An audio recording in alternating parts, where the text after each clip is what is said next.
Good morning, everybody.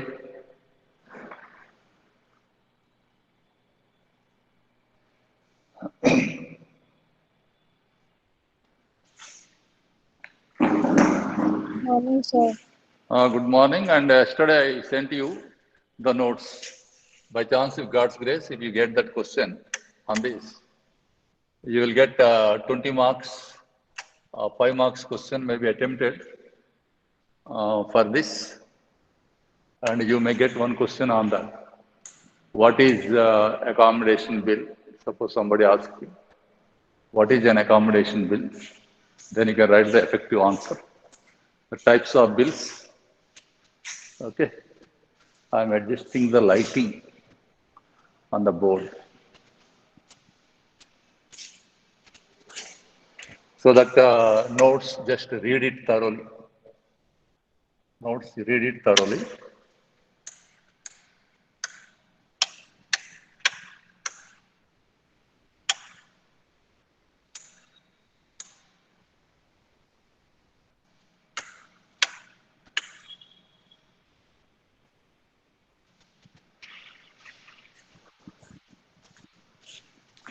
Now, accommodation bills, the purpose is to help the other party to overcome the financial difficulties. Normally, what happens even our friends also in the business, sometimes a businessman may be in trouble. He was in need of money. A businessman who is in need of money, and he may seek the help of his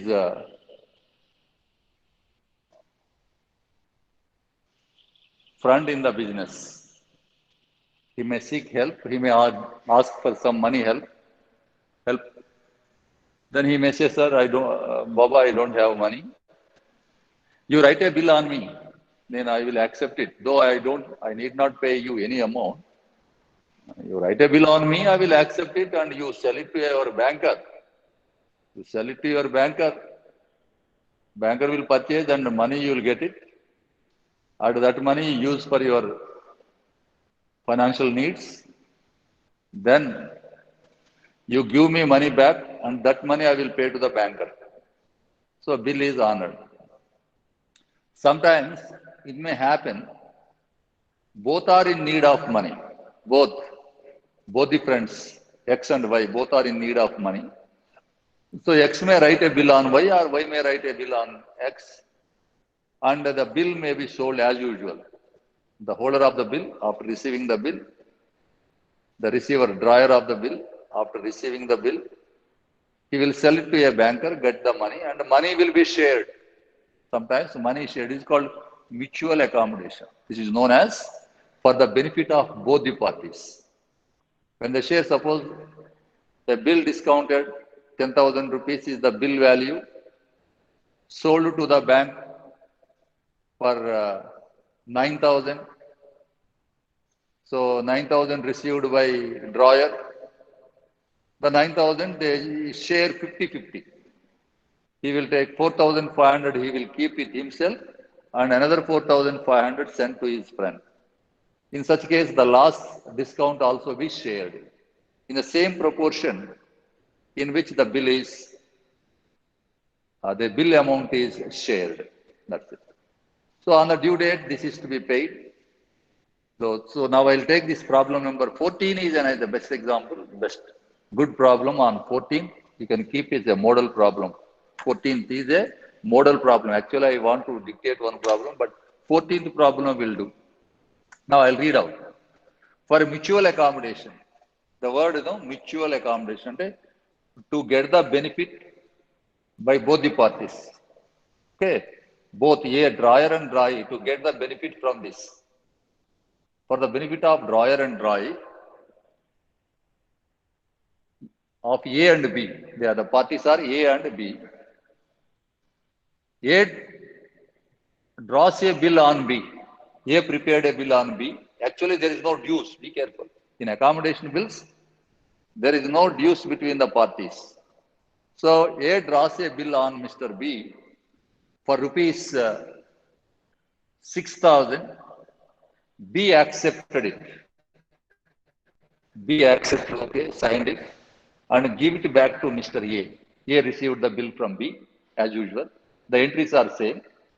And A discounted the bill for rupees 5,943. He himself has given, discounted, he sold the bill for rupees 5,943. The proceedings are shared between A and B in proportion of two-third and one-third. Two-third and one-third. Ante, whatever the amount collected, A kept with himself two-third of the amount, and one-third is paid to Mr. B. One-third is paid to B. And on the due date, and the bill is for how many months? Accommodation A bill draws a bill for accepts the return sheet, discount the same. The date is not given. So on the due date, it is to be paid. Who accepted the bill? Who has to pay the bill? Always acceptor has to pay the bill on due date. If acceptor don't pay, the banker will take action against the seller of the bill, the drawer. So anyhow, the happy thing happened. So on the due date, the bill is to be paid. Who accepted the bill? B accepted the bill. B has to pay 6,000 rupees to the banker. Out of these 6,000 rupees, one-third only the share of Mr. B. Remaining two-third amount is used by Mr. A. A used two-third value of the bill and B used only one-third. So in this case, Mr. A sent 4,000 rupees to B, 4,000 rupees to B, and B paid the bill 6,000 because his share is 2,000.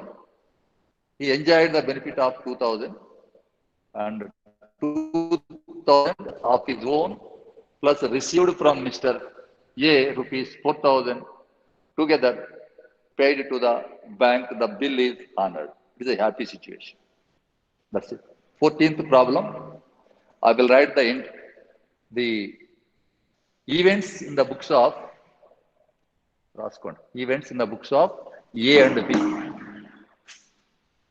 Number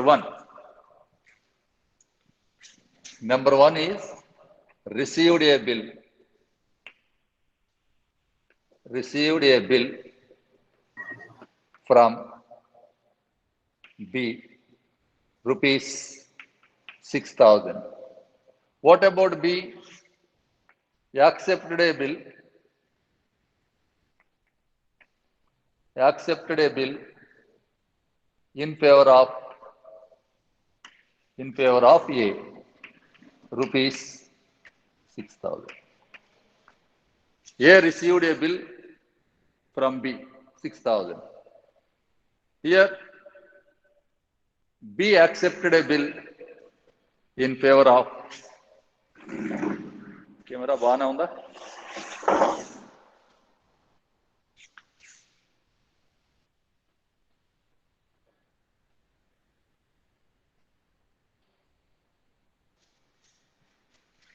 Is it visible?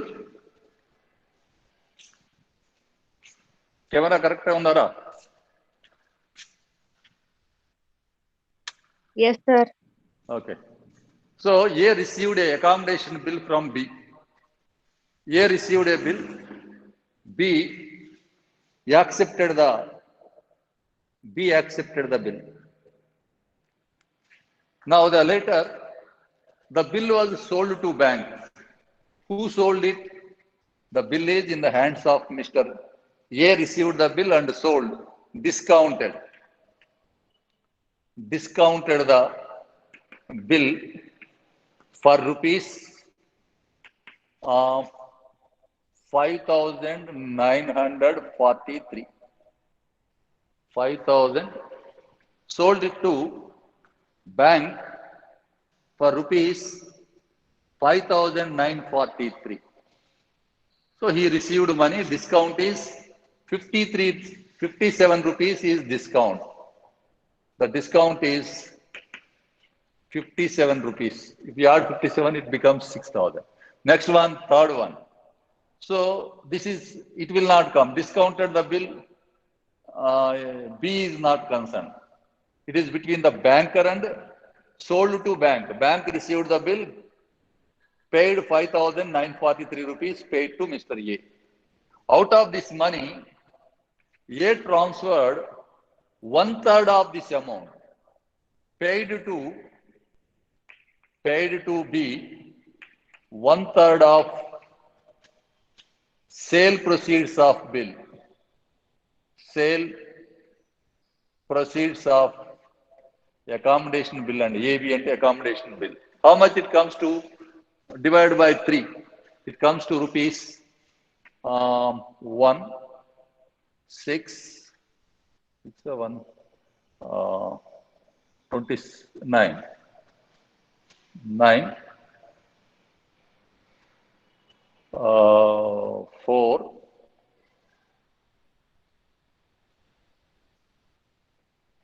3, 24, 1981. 1981 paid plus discount. Discount is he has to share one third of the discount. 57 rupees, one third comes to one time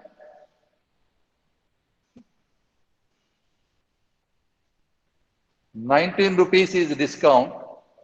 1981 rupees paid. The discount also be shared. 57 is the total discount. One third of it is 19 rupees. It is to be borne by the Mr. B. So, next one. Here, received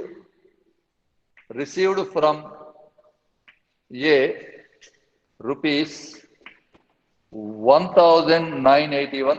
One third of the sale proceeds given to Mr. paid to Mr. B. Now, plus discount. Discount is rupees 19. So total discount is loss is 57 rupees is the total loss. When a bill was sold, loss, the discount, that is the loss, is 57 rupees is the loss. That loss also be shared by A and B in proportion of their amount shared. So amount shared by B has taken 1981 cash plus he has to bear 19 rupees as a discount. On the due date, paid to A, paid to B, two-third value of bill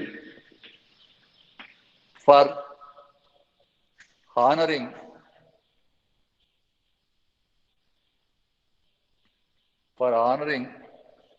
accommodation bill, that is rupees 4,000.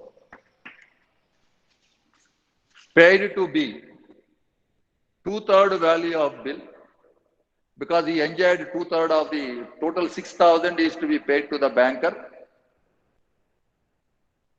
B has to be, because B accepted the bill, B has to pay 6,000 to the banker. So 4,000 rupees is the share of Mr. A. A sent 4,000 rupees to Mr. B and B received rupees 4,000. This is Raskun bracket law, share of Mr. A. Received rupees 4,000 from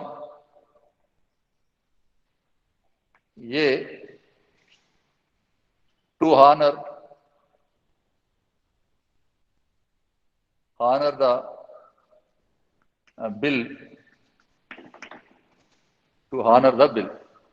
So 4 entries will come in the books of A, 3 entries will come in the books of B. They are called events. జరిగినవి ఏం లేదు, simple గా ఏం లేదురా. 6,000 is the जो The bill was written for 6,000. 6,000 low, it was sold to banker, and the money received is for 5,943 rupees received from bank. That amount they shared between A and B. A retained. A sold the bill to the banker. He kept with himself some 3,000 odd and gave rupees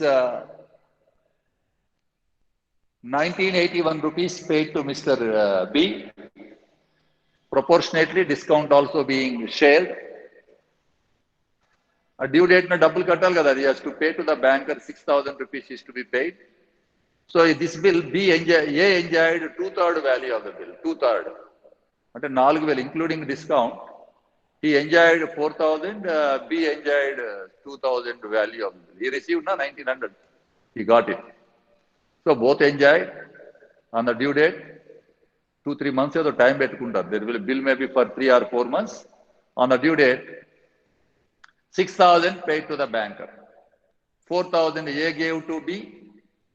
B paid 6,000 to bank, including his 2,000 share. His 2,000 plus received from A 4,000. The bill is paid. The story is very happy. So they overcome the difficulty. So they created an opportunity.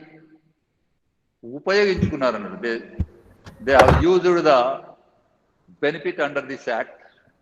So a bill is drawn and accepted by party. They sold it to the banker. The money received is shared. On the due date, they paid their respective shares to the banker. Banker collected the money, his money, he got his money. And A also paid his share. B also paid his share. That's it. It's over. Somebody is disturbing. Now somebody is switch off. Mute your cell phone. Okay, leave it aside. Now, right, the first one, chudandi, A, books of A. A is the drawer of A. A draws a bill on B. B accepted. Who draws the bill? Mr. A draws a bill on B for 6,000. B accepted it. What for the bill was drawn? To help each other. To help each other and to get benefit of this by both the parties. Both the parties means A and B, drawer and drawee, to get the benefit for each other. So a bill was drawn for 6,000. A drawn it, B accepted it. After receiving the bill, Mr. A sold it to a banker, his banker, and he received 5,943. Out of that, so 1/3 of the sale proceeds of the bill gave to Mr. B. So B has received the money. On due date, the bill falls due. This is to be paid. It is paid to the banker because in this bill, A enjoyed 2/3 value of the bill. 2/3. A enjoyed. B enjoyed only 1/3. So A sent 4,000, his share, 4,000 rupees to Mr. B, and B add his share 2,000 rupees to the 4,000 received, plus his share 2,000 added to that, total 6,000 paid to the bank. That is the story of this problem. Now write the entries. The events, event. That is vital for the problem. Now write journal entries in the books of Mr. A. Journal entries in the books of Mr. A. Screenshot తీసుకోండి. I am not giving you the classes I conducted on the board. I am not giving any notes. Yesterday I told you the very good textbook anta chadina ardham kaadu. Accommodation bills, I give a wonderful notes on that. మీ దరిద్రం చదువుకోకపోతే మీ దరిద్రం అంతే. So this is, I gave you notes yesterday, I sent on your WhatsApp. Read it thoroughly. That will give you the meaning of accommodation bill, the purpose, the implications, and accounting treatment. That will give you a clear idea of accommodation bills. Chadukondi, malli chadukondi tonight. Now the first one, journal entries in the books of Mr. A. If dates are there, you write a corresponding dates. In this problem, no dates are referred in this problem. So, A received a bill from B. Bill comes in, A, B is the giver. The entry is asked. Entry is bills receivable account at are 6,000. Bills receivable account that are rupees 6,000 to B's account, 6,000. B is the giver. B is the giver. We call it a drawee. A bill is drawn on Mr. B. Who draws it? A draws it. A is, so that is the entry. After signing, B received the bill. A received the bill. Being Rajpan. Being an accommodation bill, being an accommodation bill received from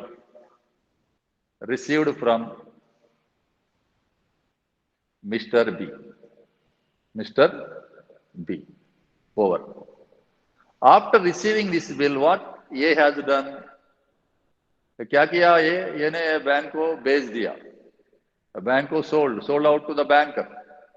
So it is the banker कमेस्कुनाडु. A collected for 5,943 rupees. He got it. That money they shared with Mr. B. So now discount with bank. Second entry. Books of A. Event number 2. Same. All remain earlier also. Entries remain same. Entry is bank account at are 5,943. Bank account at are 9,500. Sorry. 5,943. 5,943. Discount account at are. Discount also a loss. Discount account debtor 57. Bank account debtor 5,943. Discount account debtor 57 rupees to bills receivable 6,000. To bills receivable rupees 6,000. Narration Ryan being accommodation bill, AB and Ryan. Accommodation bill and whenever I say accommodation bill, write the abbreviation AB. In examinations, you write full form. Being accommodation bill discounted with banker. Discounted with banker. And sold, discounted and sold to banker. The bill goes out, your bank balance increase. So bank account balance of Mr. A books. The bank balance of Mr. A will increase by 5,943 rupees is added to the bank balance of Mr. A by the banker. So loss is 57. The bill is now handed over to the banker. In accommodation bills, the bill on the top of it is recorded clearly is an accommodation bill and roster, so that the banker also knows it. It is not a genuine commercial trade bill cause. Banker also knows it. It is not a trade bill. It is to help each other. The bill was drawn. So then only the banker will purchase it. Should know. Banker should know. There should not be any misrepresentation of facts that you have studied. The free consent chapter in your mercantile law. Free consent. The consent of a person is said to be free unless it is affected by mistake, misrepresentation, fraud. That is the things that already you might have studied in your mercantile law. So here, accommodation bill on the top rastam, accommodation bill rasi, then drafting is done. This is not a genuine trade bill. So banker may purchase, may not purchase. If it is accommodation bill, all may not purchase. Okay, Baba, we don't want to buy. It is up to the banker whether to buy it or not. Anyhow, in this case, banker purchase means banker is fully confident. If the bill is not paid on due date, banker will be in a position to receive full amount from Mr. A. If he has that confidence, then only we will purchase it. So that is the common sense in business parlance. Now leave it to Next one, being Rachara narration being accommodation bill discounted. Second entry is being AB discounted. The amount he gave you, 57 rupees is the gap, that is the loss. Actually, he received 5,943, loss is 57. It's over. Next one, third one. What is the third one? A paid to B one third of the sale proceeds. One third means 5,943 into 1 by 3. Into 1 by 3. It comes to 1981 rupees. 1981 rupees is the amount paid to. So what is the loss? Loss is 57. So we have to transfer the discount proportionately. One third of discount we have to transfer to Mr. B also. Now write entry Rajput. Entry is B's account debtor rupees 2000. B's account debtor rupees 2000 to bank account bank or cash transfer. We assume that it is paid through check, transferred from bank account to bank account 1,981. 1,981. Cash goes out. B is the receiver. So B's account was debited with 2,000.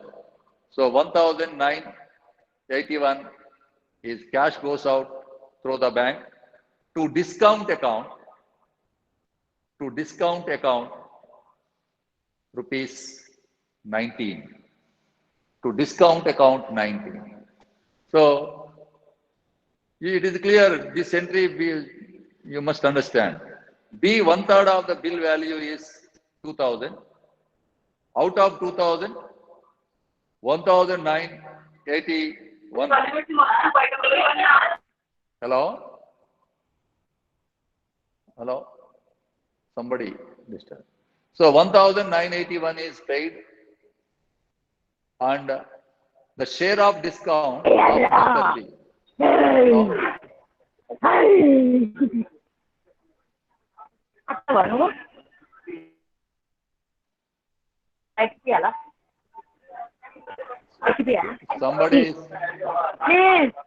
Somebody is disturbing. So now 1981 rupees paid to Mr. B, cash goes out, credit. And a discount, the share of discount of Mr. B also created to his, transferred to his account. So the entry is clear now. B's account at all 2,000, to bank account 1,981, to discount account 19 rupees. Being one third of sale proceeds of the bill. Being one third of sale proceeds of the bill paid to Mr. B,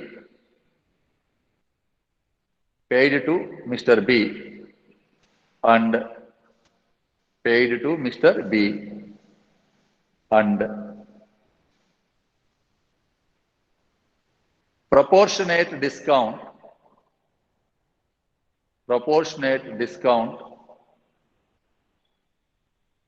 also transferred to his account or debited to his account. Proportionate discount also debited to his account. Debited to his account. That is Raskon. That is under 57 rupees is the total discount. 57 into 1 by 3. 57 into 1 by 3. It comes to 19 rupees. So 19 rupees B has to bear. So it was debited to his account. It was debited to his account. Actually, you paid 1981, but his account was debited with 2,000. 2,000 was debited. You transferred 19 rupees discount also transferred to B's account out of 57. Over. Later, the fourth one. On the due date, the bill is to be paid. 6,000 rupees is to be paid by Mr. B. On the due date, Mr. B has to pay 6,000 rupees to the banker, but actually you enjoyed the benefit of 2,000 value of the bill only, but 6,000 is payable to the banker. Out of 6,000, A enjoyed two-thirds, he enjoyed 4,000 value of the bill. B enjoyed only two-thirds, one-third rather. So A will send 4,000 rupees cash to Mr. B so that Mr. B will pay the bill on due date. 4,000 received from A plus his share of rupees 2,000. Together 6,000 will be paid to the banker. So to honor the bill, Mr. B sent his share of bill sent to Mr. B. Entry is process as usual. Simple entry is B's account at R 4,000 to bank account 4,000. B's account at R, debit the receiver. B's account at R 4,000 to bank account 4,000. Being two-third amount of the bill, two-third amount of the bill payable, two-third of the amount of the bill payable, paid to the banker, paid to Mr. B, paid to Mr. B, two-third of the value of the bill paid to Mr. B in order to honor,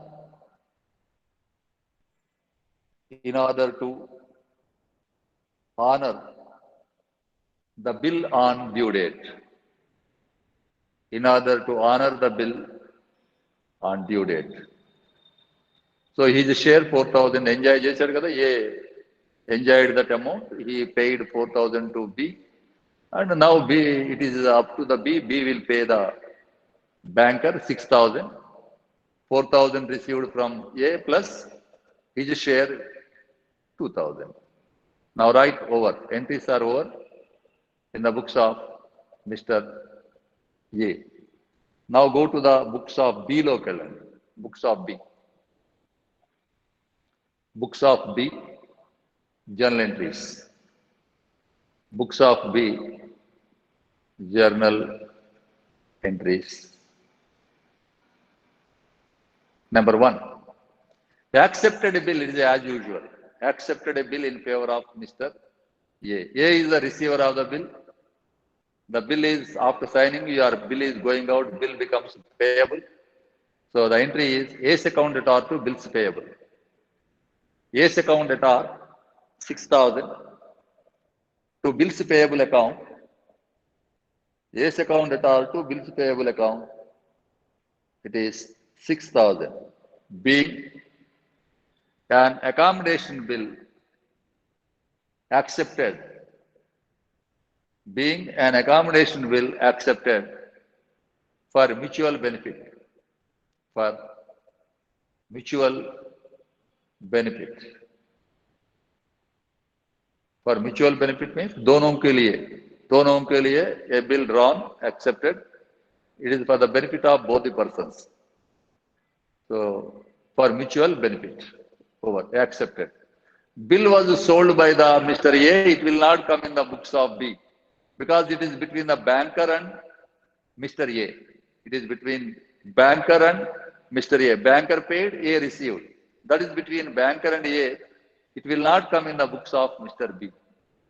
So later, Mr. B received 1,981. The entry is Rasta. Entry is bank account debtor 1,981. Debit what comes in, that the rule applies. Bank account debtor 1,981. Discount account debtor 19.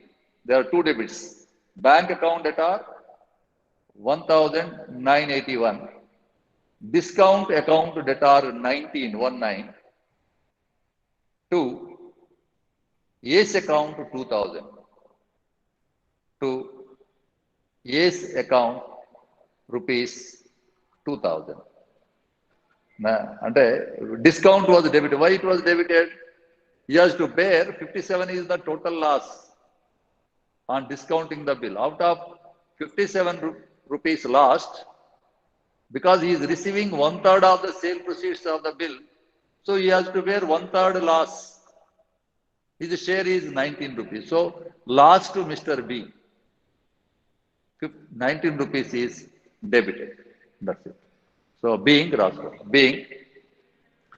1/3 of sale proceeds of the bill, being 1/3 of sale proceeds of the bill, 1/3 of sale proceeds of the bill received from Mr. A,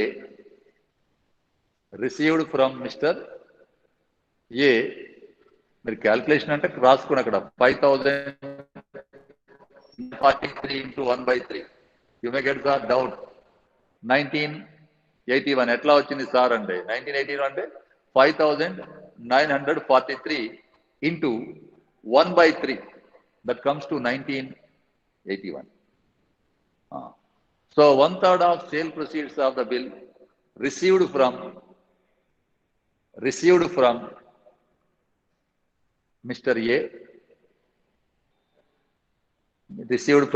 A, and proportionate discount also taken into account. Proportionate discount also taken into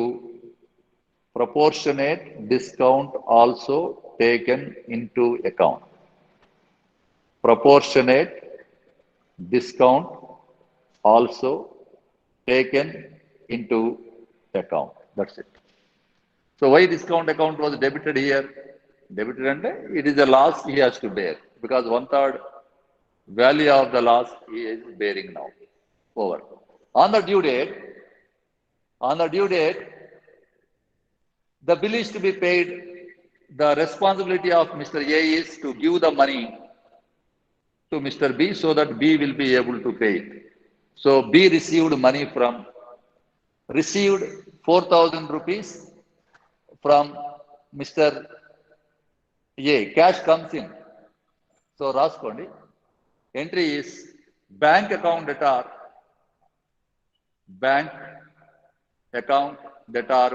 4,000. Bank account debtor rupees 4,000 to A's account rupees 4,000. Bank account debtor rupees 4,000 to A's account rupees 4,000. Narration is being A's share of bill.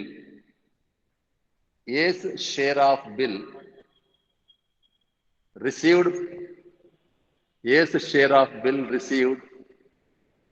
in order to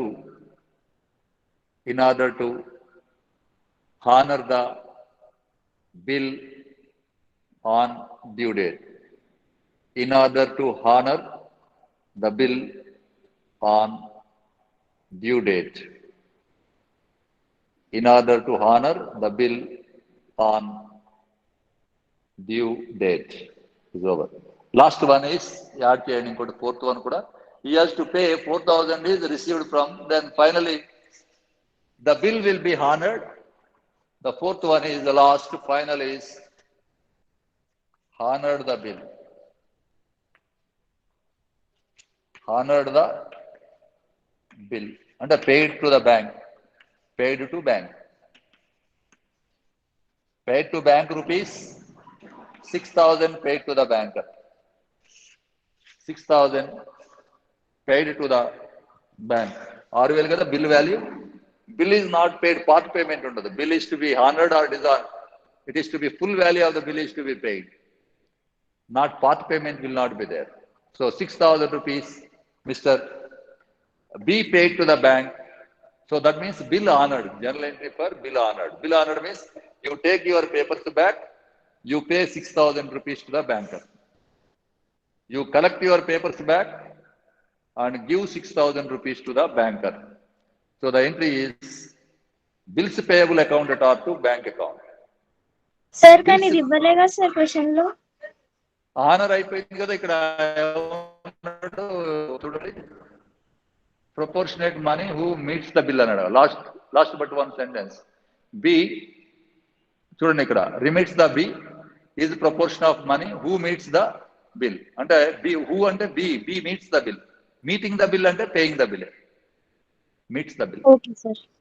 meets the bill అన్నాడు meeting అంటే satisfying and you are doing discharging your duty అన్నట్టు you are meeting you are met the bill MET met అంటే past tense MEET meet is a present tense so met the bill అంటే pay చేశాడు అని అంటారు so who paid be paid 6,000 rupees to the banker the be takes the papers back.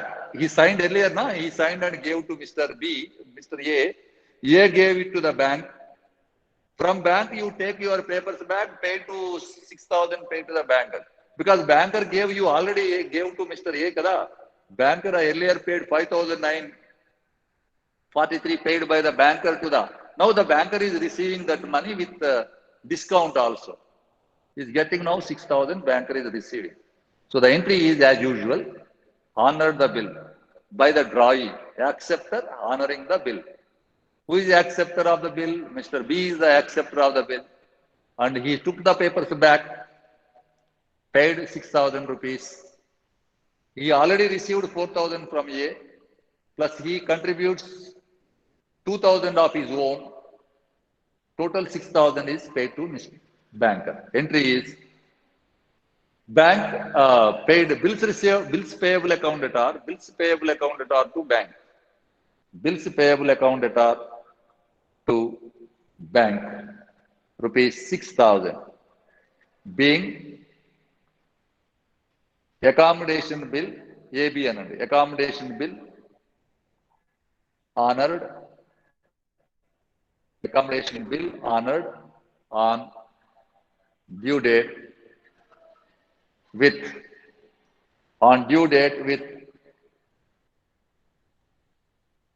cash received from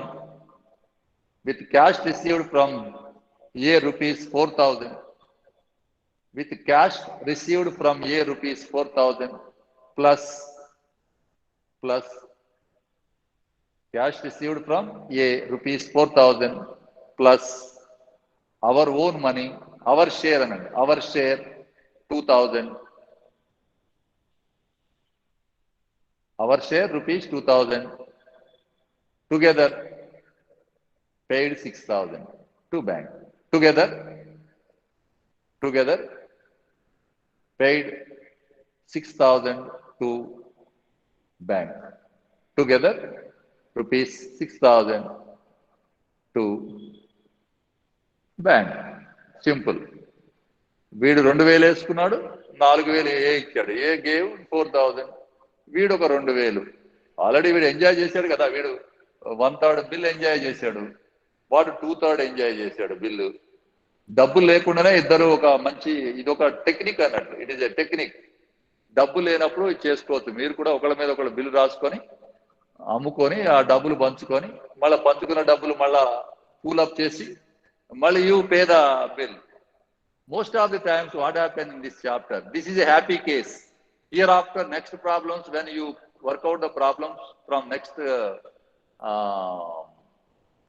next issues where one of them becomes insolvent. Evado divala edtadu vaado veedu dabbu leka. Then he becomes insolvent. Then problem comes up. So one party. So that's it. In accommodation bills ఏంటంటే when banker purchases a bill, he knows it is a accommodation bill. It is not a genuine commercial bill. He knows it is a accommodation bill and తెలుసు వాడికి కొనేటప్పుడు when he has purchased it. So he will purchase the accommodation bill provided he is confident. నమ్మకం ఉంటే. If the bill is dishonored on due date also, the banker always think he is in a better position to recover the entire amount from the person who sold the bill to you. Then only banker will purchase. Banker is not bothered whether the bill is honored or not. Even it is not honored, banker is fully confident that if the bill is not paid on the due date also, he must be in a position to recover the entire amount from mister A. ఇక్కడ A నుంచి రాబట్టుకోవచ్చు అనే ధైర్యం ఉంటేనే కొంటాడు, లేకపోతే కొనడు. ఇప్పుడు నేను పోయి ఒక బిల్ ఇస్తా బ్యాంకులో, కొంటాడా? కొనరు. ఎప్పుడు నా మీద నమ్మకం ఉంటే కొంటారు అకామిడేషన్ బిల్. ఎందుకు? ఈజ్ ఏ ప్రొఫెసర్, ఆయన శాలరీ నెలకి ఇంత జీతం కవర్ అవుతుంది, ఇది salary is created in our account. ఆయనకి 50,000 1,00,000 జీతం వస్తుంది నెలకి, ఈ 10,000 బిల్లే కదా, ఒకవేళ రాకపోయినా బ్యాంకర్ అనుకుంటాడు I will recover from him because when ఈ salary is received by us. అంతే కదా. నమ్మకం లేకపోతే ఎవరు డబ్బులు ఇవ్వరు. కామన్ సెన్స్, నేను అదే చెప్తున్నా. In accountancy you must apply common sense. Think like a businessman, think like a businessman. Then only you understand the relationship, financial relationship between the parties. Financial relationship, I say, it is not the social relationship. మనకి వాళ్ళ చుట్టాలు friend అయ్యి మనకి సంబంధం కాదు ఇక్కడ. ఇది purely commercial, purely is a financial relationship between the parties which is to be measured and recorded in the books of accounts. So that you must always remember. ఈ బిల్లులో జరిగింది ఏం లేదు. Technically say a bill is sold to bank, 1/3 A, 1/3 B enjoyed, 2/3 A enjoyed. 2/3 value of the bill A enjoyed, 1/3 B enjoyed. Due date 6,000 rupees to be paid to the bank. So A paid 4,000. And true, it is paid, A paid to B and then B paid it to bank. So A share A gave to B. B also enjoyed 2,000 worth of the bill. B also his pocket, from his pocket he takes 2,000. Received from A 4,000. If from your pocket you have to take out 2,000, give 6,000 to the bank. This is a simple story. This is accommodation bill. Why? Both of them overcome the financial problem. When there is a financial problem between any party suffers, so they resort to this type of writing bill. One writes a bill on the other party accepts it, we sell it to a banker, we receive the money, that money we share. On the due date it is to be paid. It is in good faith, everything. But normally, most of the times what happens, because already they are in financial trouble, the bill may be dishonored. If the bills are dishonored and if the amount goes as bad, how this is to be accounted, that we study from the next problem onwards. So next problem I will explain, just go through. This is problem number 19. So 14th problem is accommodation. Actually, by mistake it was printed in this category. So now 14th problem is, note చేసుకోండి అక్కడ. 14th problem is a model problem for you for 12 marks. For 12 కానీ, for 16 కానీ, అంటే depends upon the paper. So 14th problem note చేసుకోండి, representative, ఇది work చేసుకోండి త్వరగా.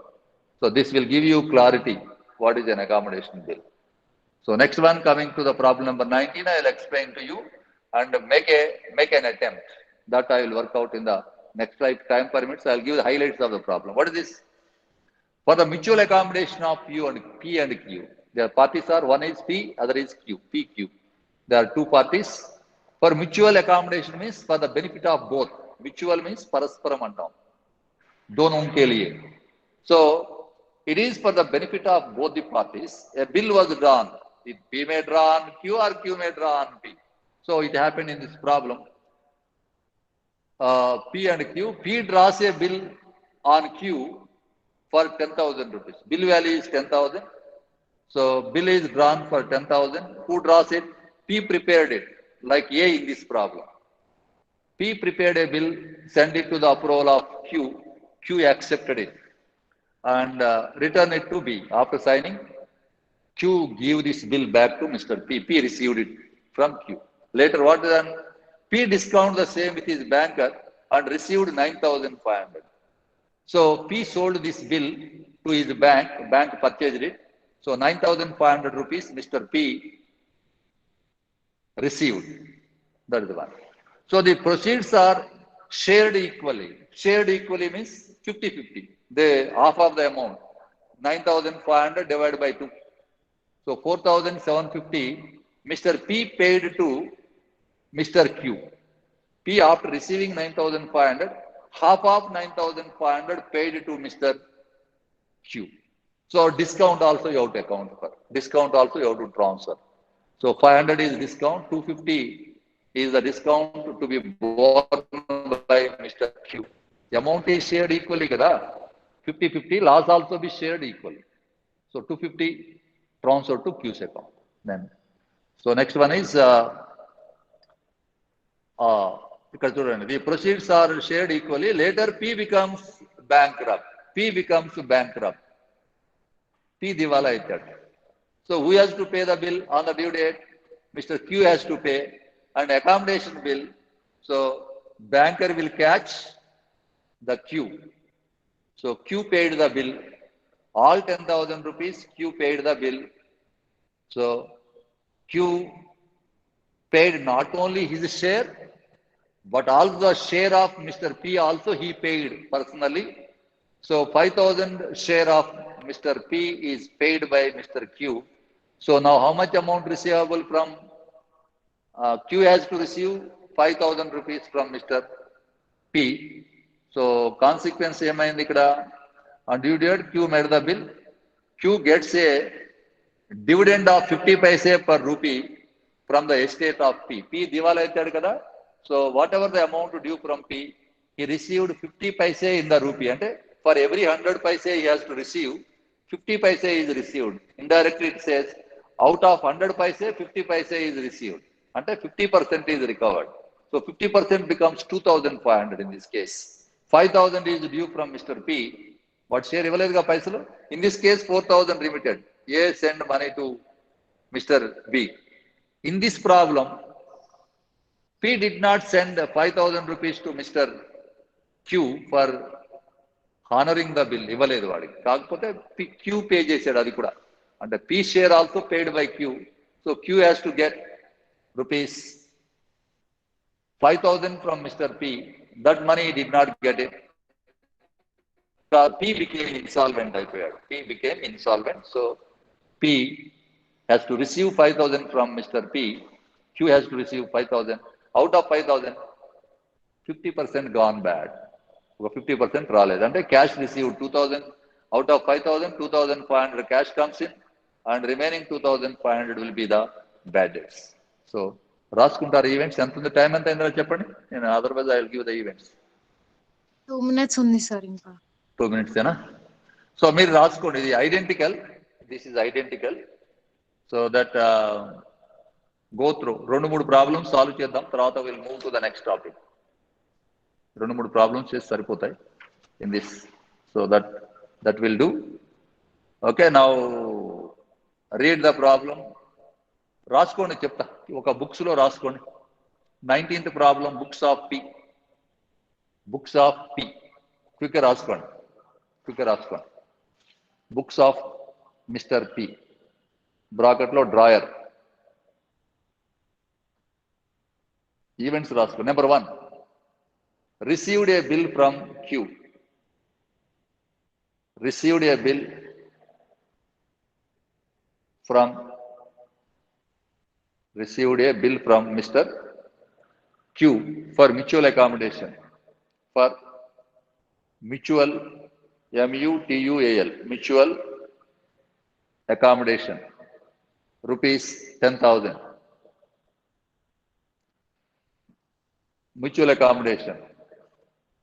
Next one, number 2, rupees 10,000. Value of the bill is 10,000. So Rasku, next, take around. Sold the bill to the banker. Discounted the bill with banker. Discounted the bill with banker for 9,500. Discounted the bill with banker rupees 9,500. Discount 500. Discount 500. Third one, paid to Mr. Q. Paid to Mr. Q 4,750. half the amount, 4,750 plus discount 250. Paid to Q rupees 4,750 plus discount 250. Next one, the last one, becomes insolvent kada. So the amount payable to Q is rupees 5,000. The amount payable to Q is rupees 5,000, of which 2,500 paid, 2,500 paid, and remaining 2,500 unpaid. Remaining 2,500 unpaid. అక్కడ note రాసుకోండి, prepare Q's account. Prepare Q's account to know the balance. Prepare Q's account to know the balance payable. Balance payable. That's it. Similarly, అందులో కూడా రాసుకోండి క్విక్గా, 2 నిమిషాలు అయిపోద్ది మళ్ళీ. Tomorrow I will take it up directly the journal entries. Books of Mr. Q. Books of Mr. Q, right? Events. Number 1. Books of Q. Events. Number 1. Accepted a bill for 10,000. Accepted a bill for 10,000 for mutual accommodation. Accepted a bill for rupees 10,000 for mutual accommodation. Mutual accommodation in favor of P.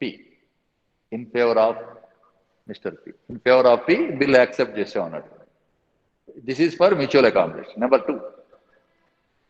Received 4,750 from rupees 4,750 from P. Received 4,750 from Mr. P plus discount 250. Plus discount rupees 250. Number 3. Honored the bill on due date. Honored the bill on due date rupees 10,000. So Q paid all 10,000. Actually, P did not give his share. వాడు ఇవ్వాలా? P మనకి డబ్బులు ఇవ్వాలి కదా, వాడు 5,000 ఇవ్వాలా? ఇవ్వలేదు. जो पैसा P संभाल किया ना, इसके लिए बिजनेस में वो जो पैसा P हमको देना, Q को देना का है, 5,000 देने का है, ये नहीं दिया. So Q paid all 10,000 rupees he paid to the bank. So honored the bill rupees 10,000. So still he has to get 5,000 due from P ఉంటుంది. So the last one is fourth one. Received half of the amount due from P. Received. I'm coming. I know. Hello, Baba. Put off your phone, cell phone, mute it. It is not good on your path. తిట్టించుకోదు ఎవరితోటి, గౌరవంగా బతకండి, ఏదో బతుకొద్దు. Now right? Fourth one is received half of the amount due from Mr. P. Half of the amount due from Mr. P. అక్కడ రాసుకోండి, due from P is 5,000 due ఉంటుంది. 5,000 is due. Common sense will tell you. If you prepare personal account also, you will get the same amount. So half of the amount due అంటే 2,500 received in cash. Remaining 2,500 goes bad debts 2,500. మనకు 5,000 రావాలి. Out of 5,000 received cash 2,500, remaining 2,500 has gone bad. That's it. So if possible, write the journal entries. Next class, I will give the journal entries for this problem. So this is an accommodation bill and enti to help each other. Bills are drawn by one party, the other party will accept. They sell this bill to a banker, ఎవరికి అమ్ముకుంటారు, వచ్చిన పైసలు పంచుకుంటారు. మళ్ళీ due డేట్న ఆ bill pay చేయాలి. మళ్ళీ ఎవరి షేర్ వాళ్ళు పూల్ అప్ చేసి that will be paid to bank. If it is paid, okay, happy. Problem number 14 is happy thing, where they paid. This problem, one of the party become insolvent, so they are so the bill was paid by Q alone. He himself paid all 10,000 rupees to the bank. The share of P 5,000, Q did not get it. వాడు 5,000 ఇవ్వాలి కదా, ఇవ్వలేదు ఎదవ. ఇవ్వకపోతే మనం ఏం చేసాం, that you have to get it. Because why you are not get money from P దివాలా ఎత్తాడు. He become bankrupt. So we did not get 5,000 rupees due from P. Hence, we collected only 50% of the amount was collected by Q. Remaining 50% amount due has become back. That is the common sense understanding of common sense. That how you translate them into journal entries. It is a job of accounting student.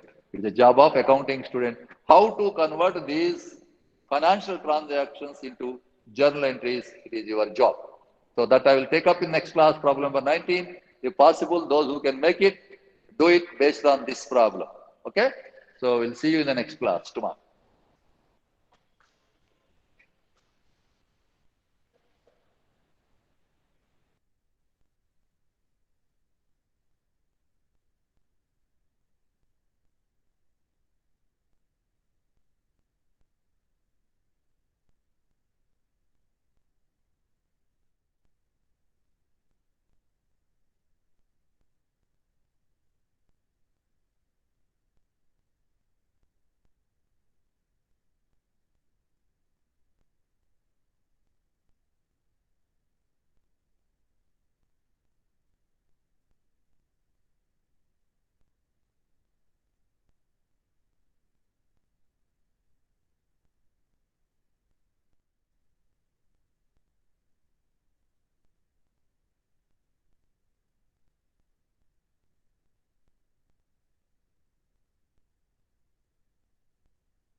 Hello, students.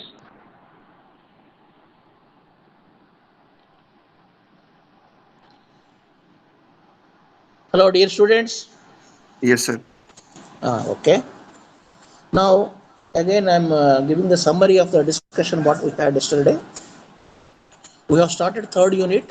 In the third unit, the topic unit name is intellectual property rights. And when we talk about intellectual property rights, it is the intelligence that counts, and it is the intelligence that matters much, and it is the intelligence of an individual that is making him rich, richer, and richest. So, in that process, we have to distinguish between ordinary properties and intellectual properties. When we ordinary properties are building land, gold, etc.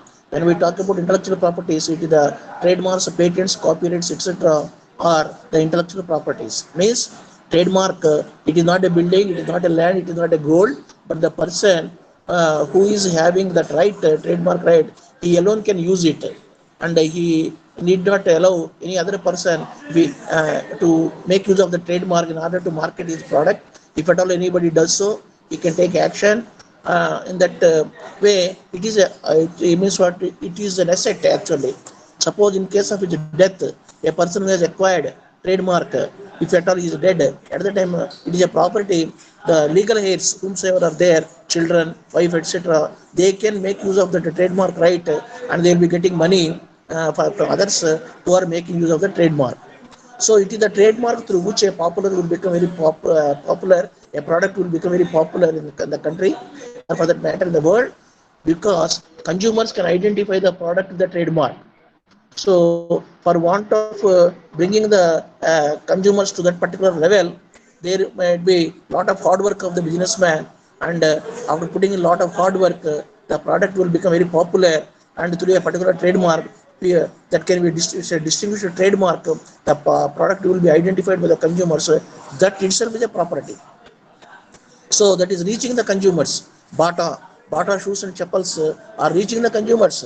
Bata fellow need not go everywhere and to sell it. Wherever he opens a retail outlet, so people will go there and they will have shoes and chappals. Similarly, textiles, Vimal, say for there are so many textiles are there. Similarly, say for electronic products, Samsung, etc. So Philips, electrical goods, Philips, very famous 200 years old company. So people automatically will demand that product. So people will demand that particular service.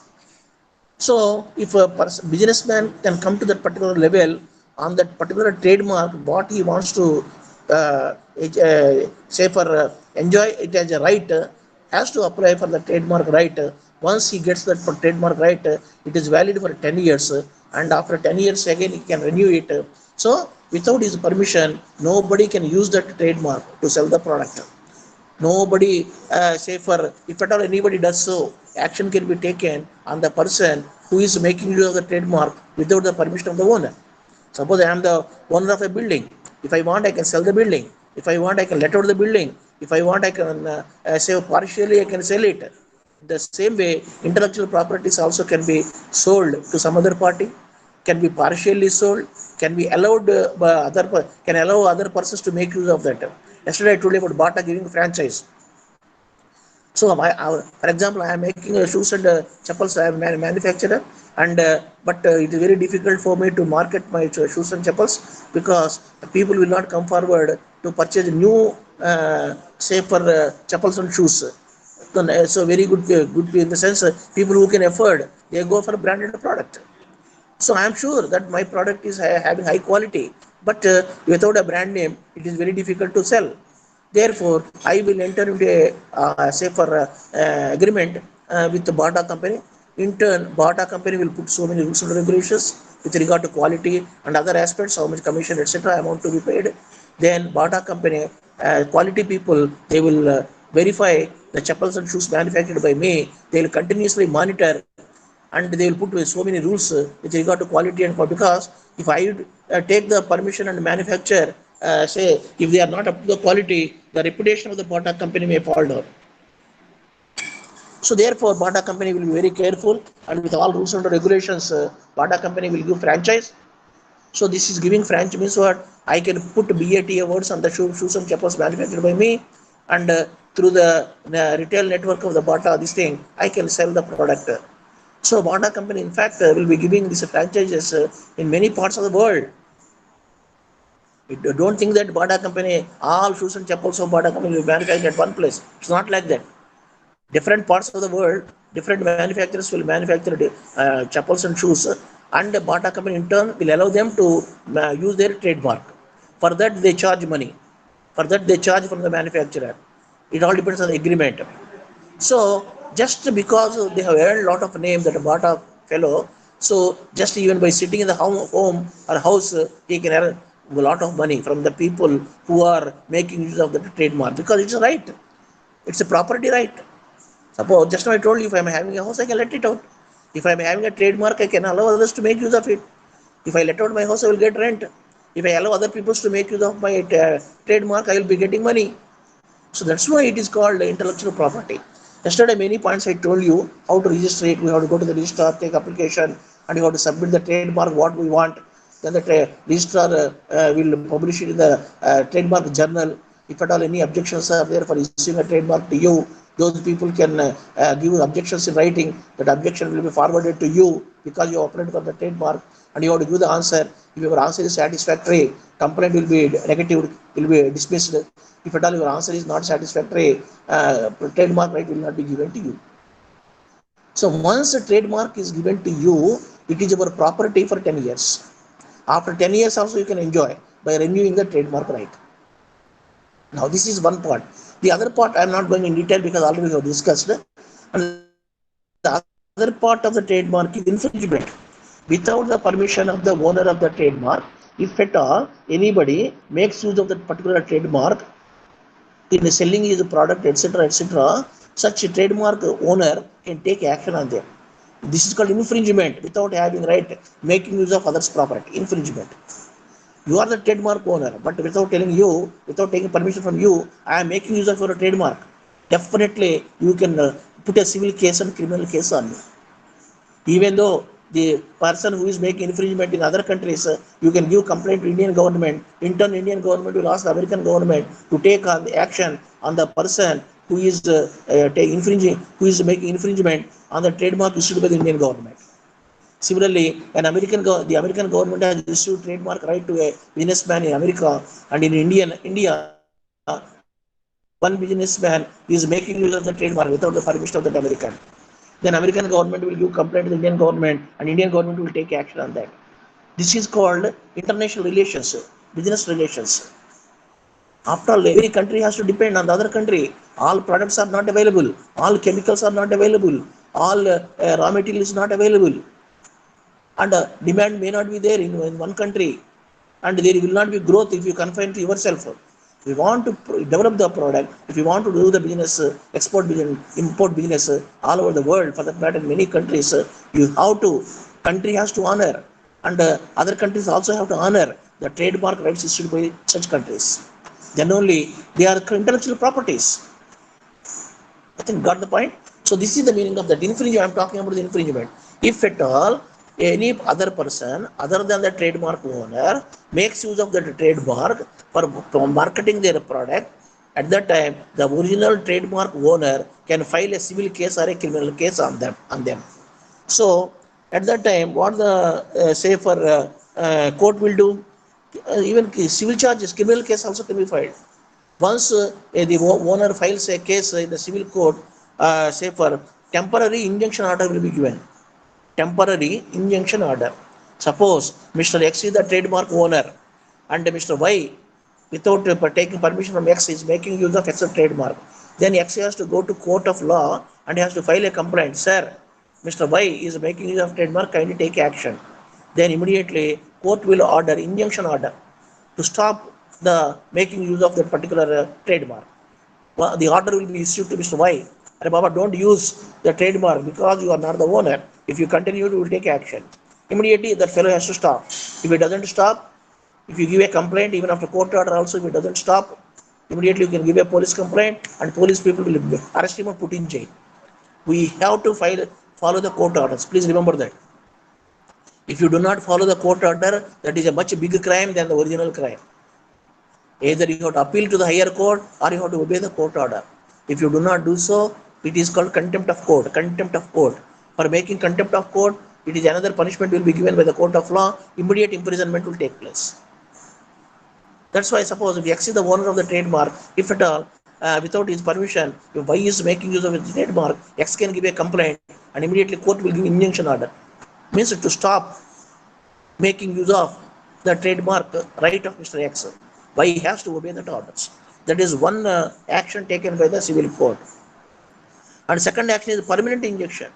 If at all 100% proof is there, first one is a temporary injunction order will be given. So it may court make you to stop not to use for 2 or 3 months before settlement, say for before the final judgment is given. Temporarily, the court will give an injunction order to stop making use of the trademark for 2 or 3 months. This is called temporary injunction order. Similarly, permanent injunction order also may be given. Suppose it's a clear evidence, 100% evidence is there before the court that X is the owner of the trademark. 100% evidence is there. If the court believes that 100% X is the owner, at the time, court will give permanent injunction order. So injunction order may be temporary, it may be permanent. At that time, buyer should never use the trademark for doing his business. Then damages. Because of making use of the trademark of belonging to X, if Y is benefited, if X can prove it in the court of law, how many say for products are sold by him, they will look into the account. So that fellow can take action. X can take action. He can appoint his person. He will go there to Y company, Y businessman. So by making use of that particular trademark, how many goods are sold, how much effect is there, how much loss is there to Mr. X. After calculating scientifically, systematically, X can file a case in the court of law for the damages. So what X will pay in the court? Sir, for the last 2 years, this fellow Mr. Y is using my trademark. For the last 2 years, these are the sales of the sales. On these sales, my sales are affected.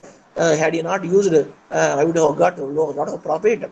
Because of my trademark being misused by him, I am put into a loss of 5 lakh rupees.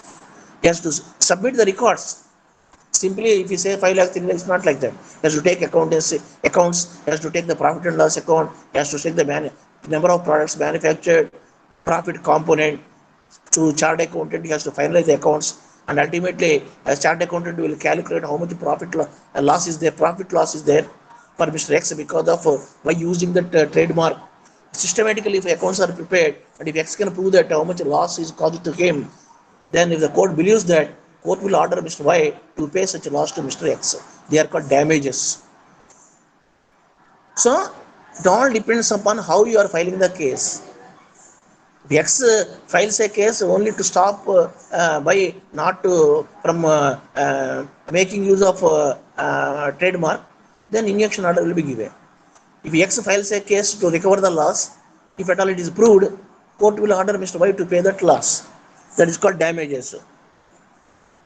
Then for that account of profit, etc., used to be submitted. And then sometimes what will happen, say for this, whatever goods prepared, suppose the Y is taking the trademark, but he is not maintaining the quality of X. Try to understand. X trademark has become very popular because X is a businessman, manufacturer who will supply highly qualitative goods. 100% belief is there for the consumers on the X goods. But why is misusing the copyright, say for a trademark of Mr. X, manufactured many goods without quality? Indirectly, the reputation of X may fall. People, if they do not know it is copied, they think that it is the product of X. If it is not up to the quality, then people will scold. Arey Baba, we thought X product, it is a very good quality, but the quality is not there. Therefore, what X can do, if he comes to know that his trademark is being misused by other person, immediately he may pray the court, sir, to please destroy all the manufactured goods by Mr. Y. Because if they are released into the market, our reputation will fall. Our business will be affected. Kindly issue orders for destroying the goods manufactured, whatever they are there in the godown. Suppose already so much of goods are there in the godown, the court, if at all it feels correct, then court will order to destroy the goods.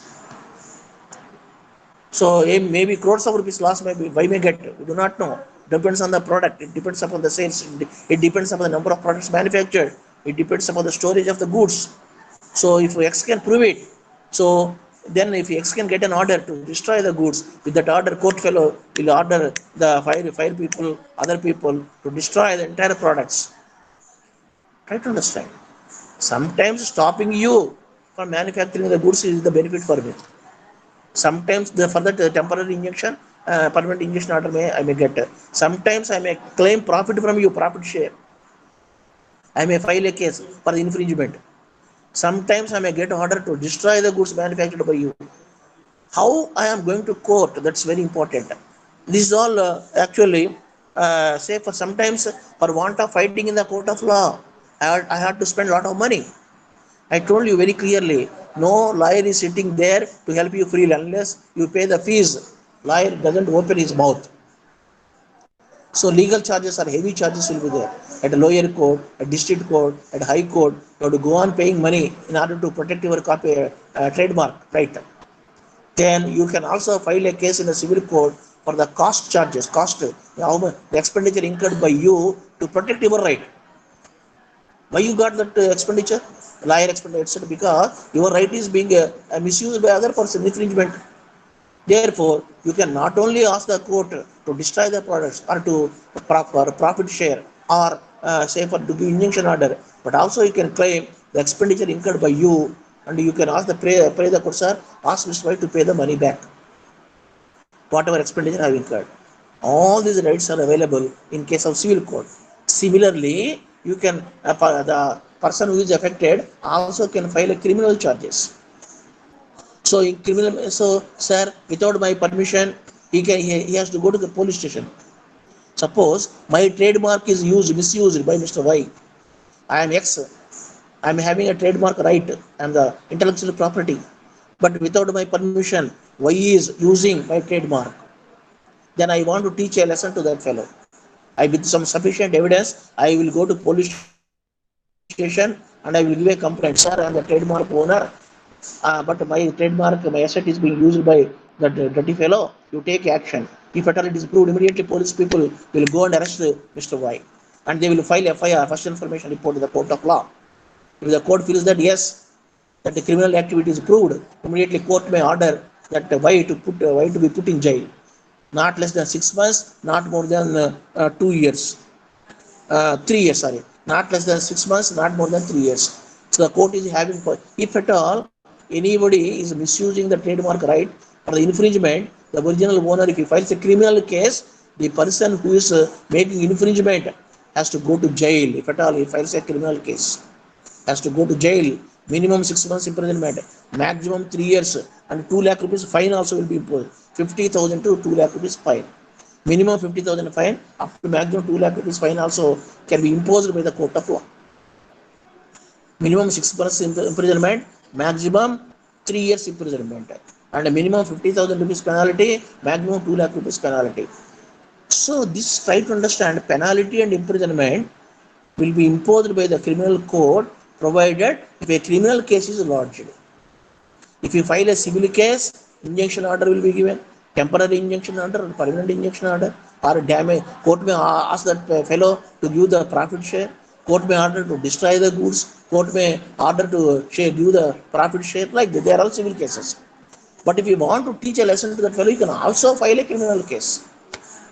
Civil court cannot give judgment of criminal cases, and a criminal court cannot give judgment for civil cases. How you have filed, if you are owner of a trademark, if your trademark is misused, you can file a civil case, or you can file a criminal case, or you can file civil case and criminal case.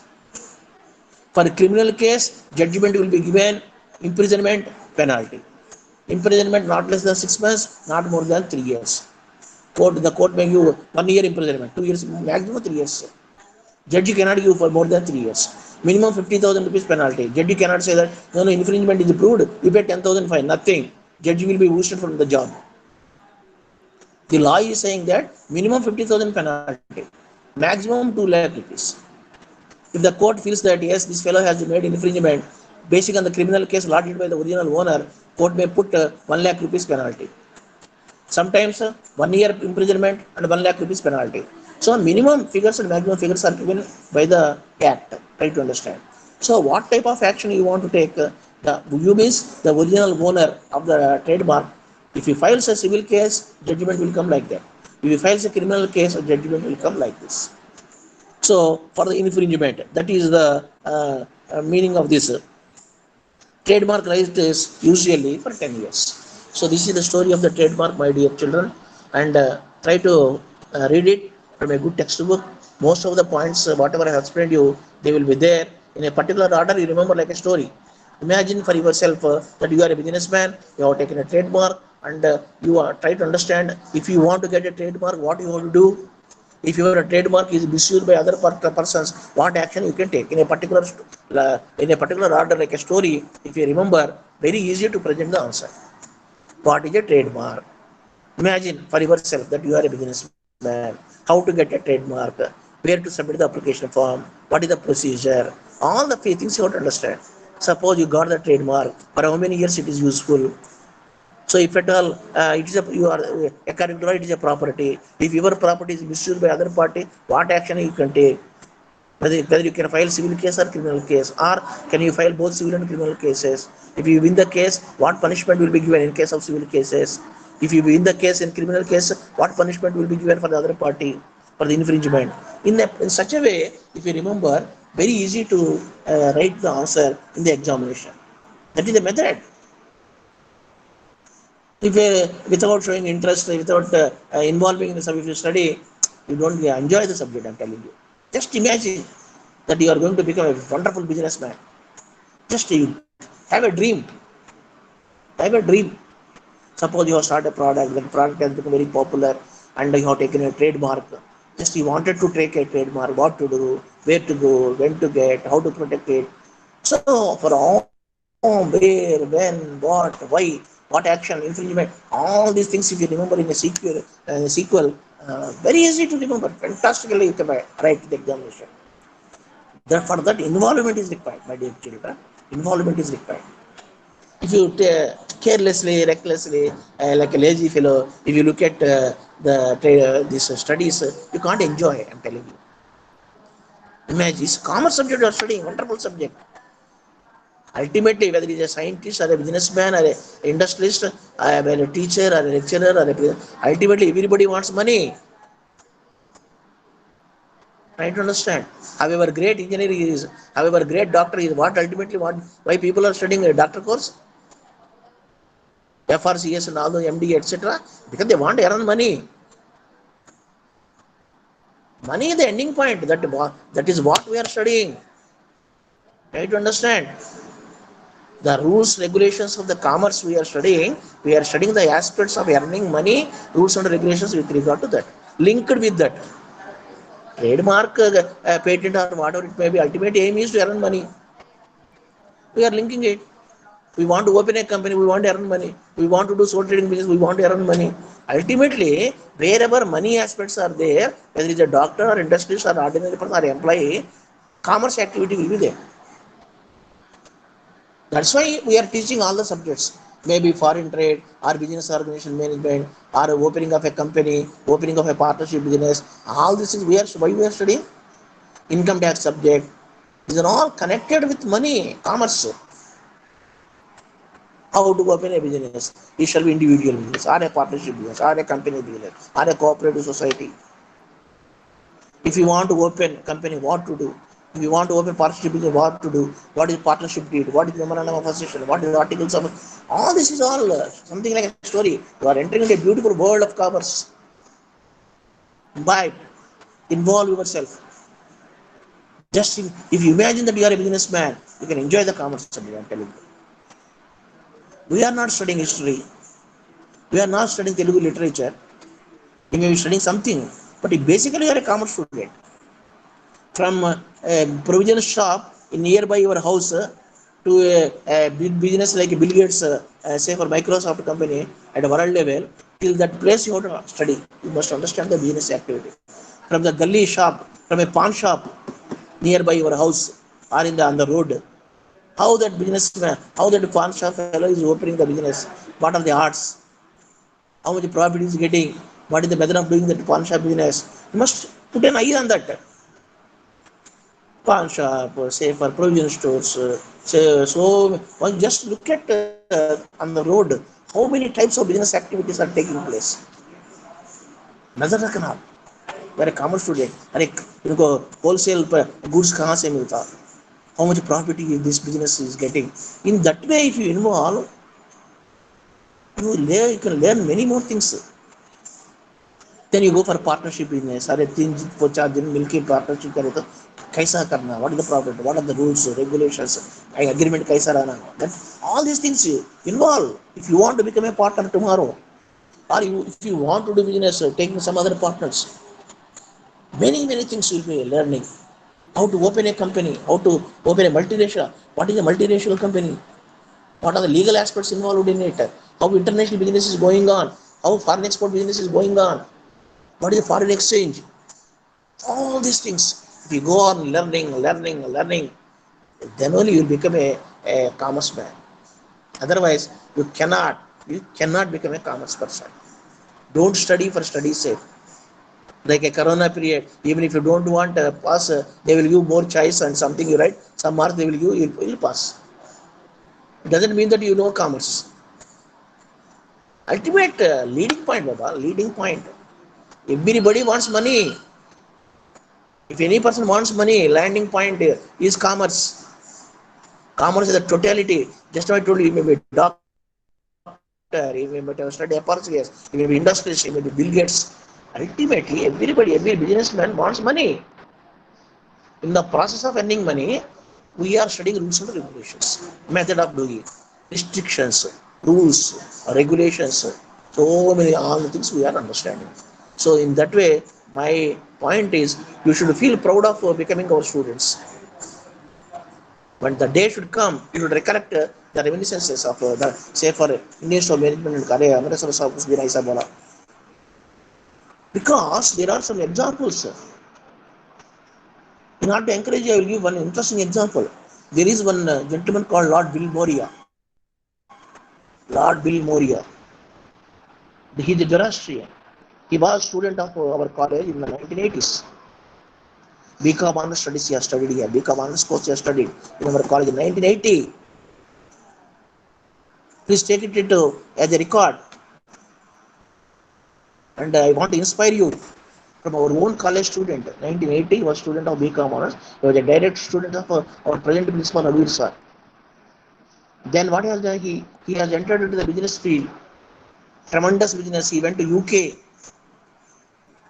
In London, UK, there he does a lot of business activities. Cobra beer and all those things are there. So beverages companies have opened. And by inspiring, he got a Lord status, House of Lords. There we call it the Parliament members, no? Rajya Sabha Parliament members. There in England, the government, the name is for Rajya Sabha members, the name is House of Lords. Because he has proved his mettle, he became he became member of House of Lords. Now he became Lord Bill Moria. Now, 4 years back, he was appointed as advisor for business studies in Oxford University. I am repeating, he was appointed as advisor to the business management studies in Oxford University. Are Baba, here in India only, you are not able to raise your head for a good MBA institutes. IIMs, etc. So many institutes are there.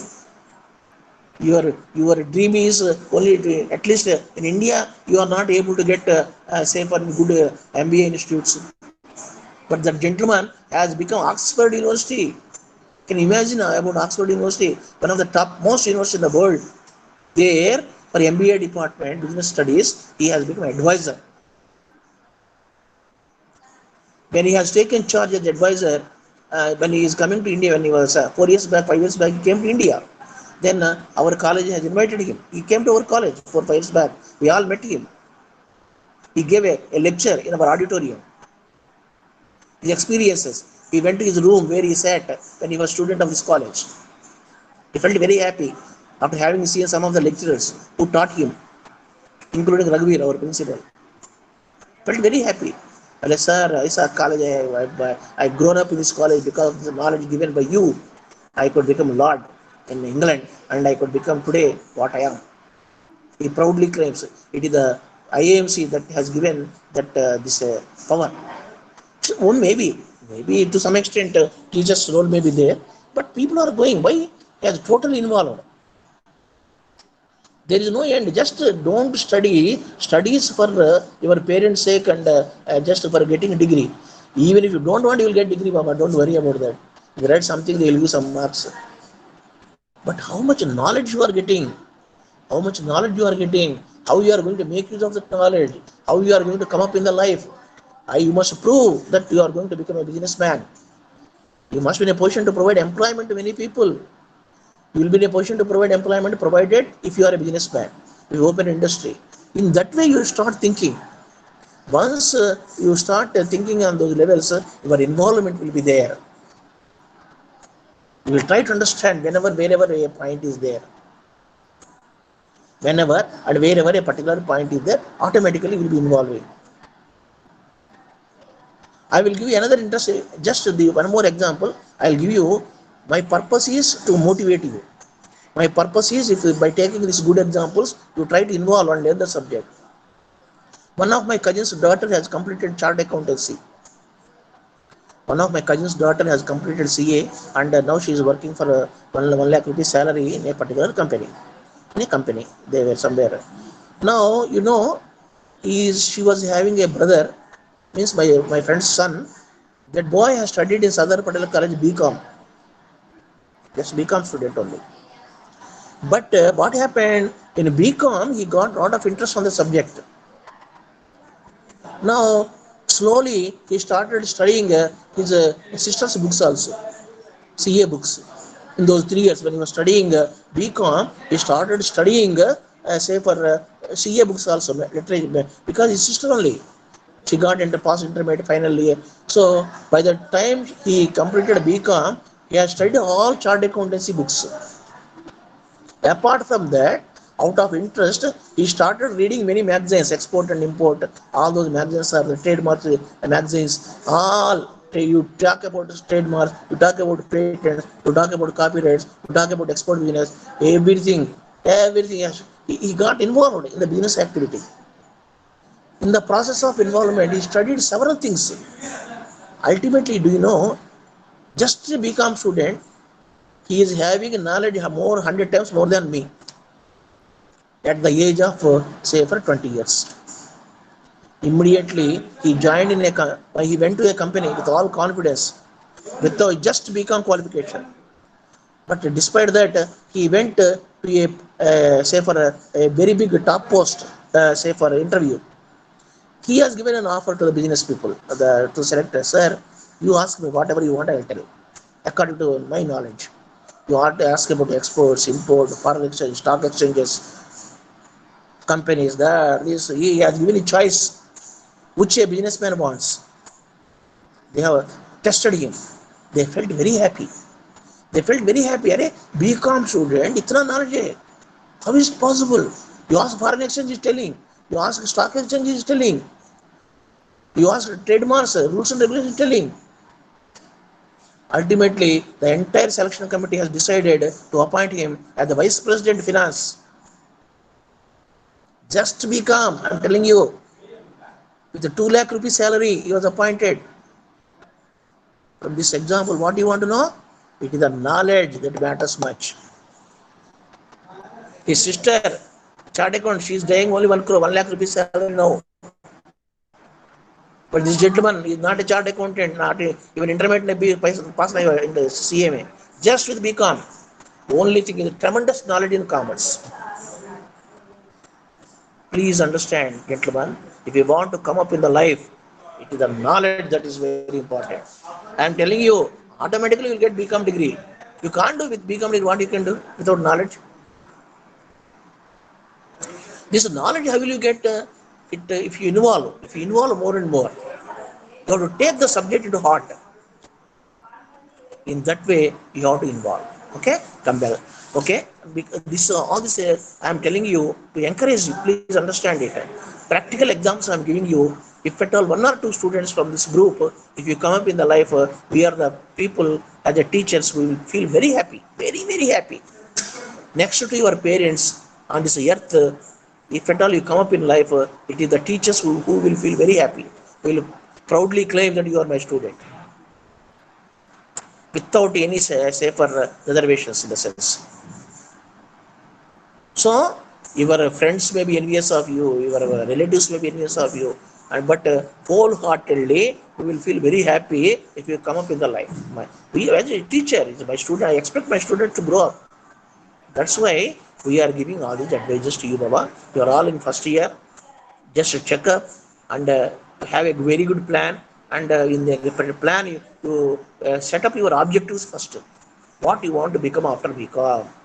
If you want to become that, what you want to do? If you want to open, if you want to become a chartered accountant, if you want to become a cost accountant, or you want to become a company secretary, you want to become a company secretary,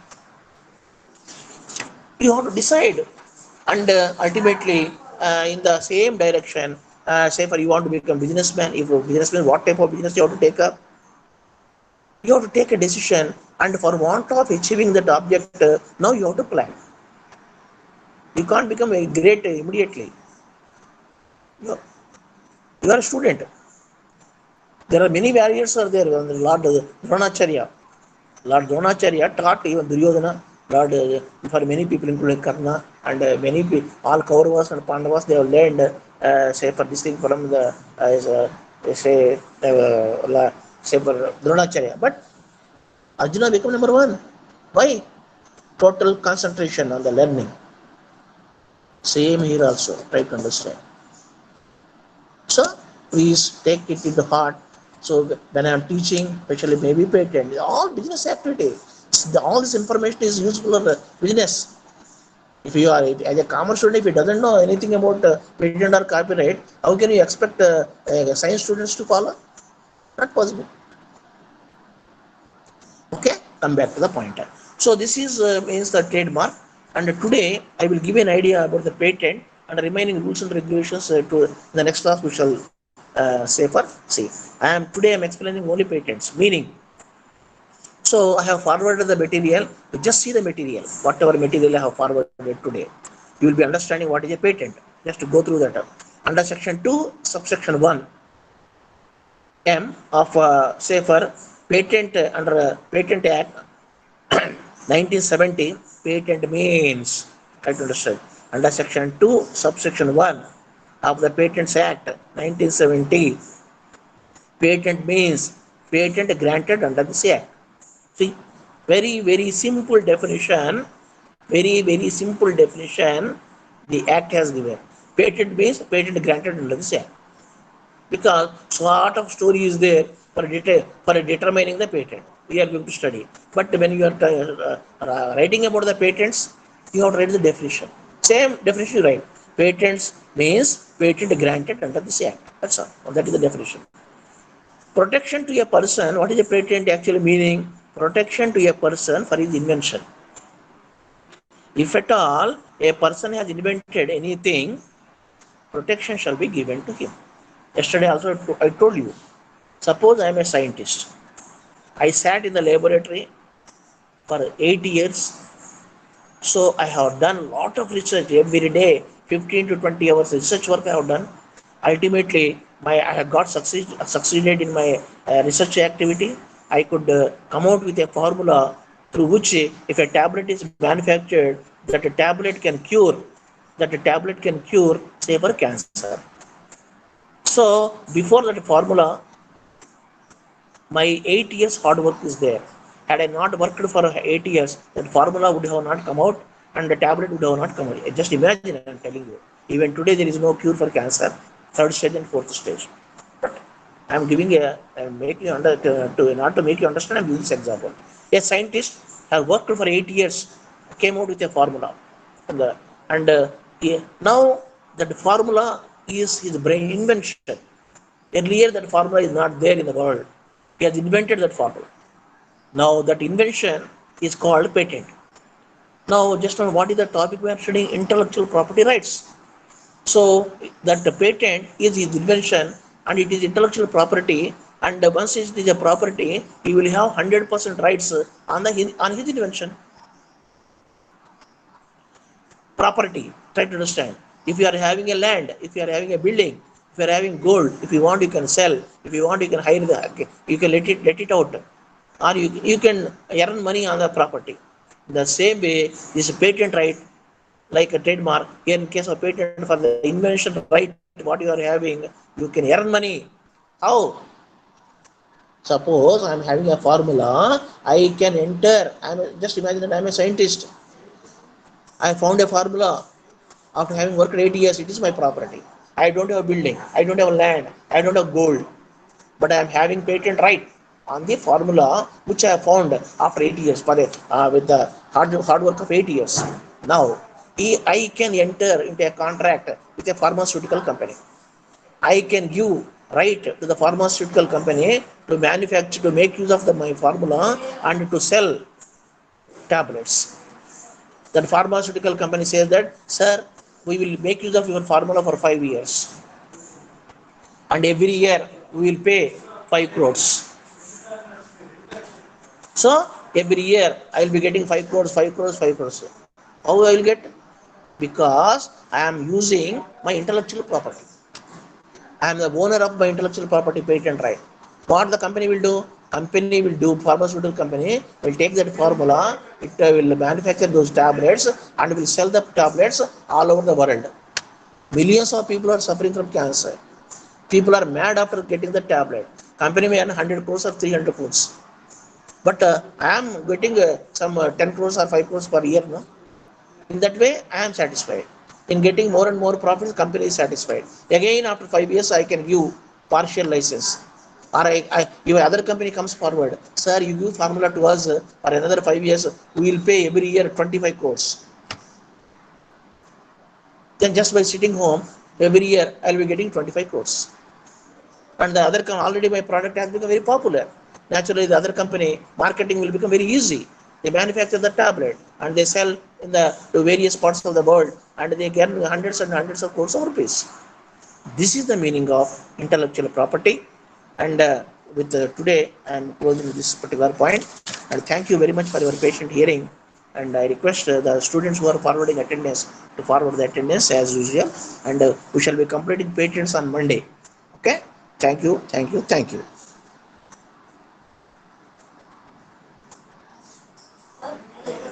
మూడు కావాలి, ఇంకా రెండు కావాలి.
Leave the class.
Okay.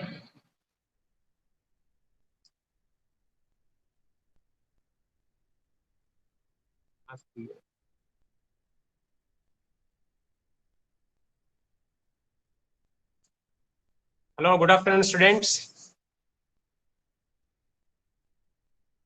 Good afternoon, sir. Okay. You are able to listen now? Yes, sir. You can able to listen? Yes, sir. Okay, very nice.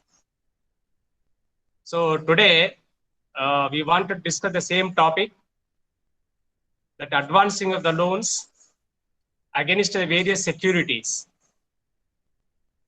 And we have completed already the securities like goods and the title to goods, securities as the insurance policies, securities as a collateral securities also. So today we would like to see the last one is the fixed deposit receipts, FDRs, or bank receipts. So these FDRs or bank receipts also can be given as a security, and a loan can be secured. So regarding this FDRs, we would like to understand what are the advantages, what are the disadvantages, and what are the precautions to be taken by the banker to safeguard the funds and to maintain the liquidity. Okay. So let us see what is the meaning of the FDR, the fixed deposit receipt. You know, the customers are having that balances, customers are having the funds, will keep that amount in a fixed deposit for a particular period.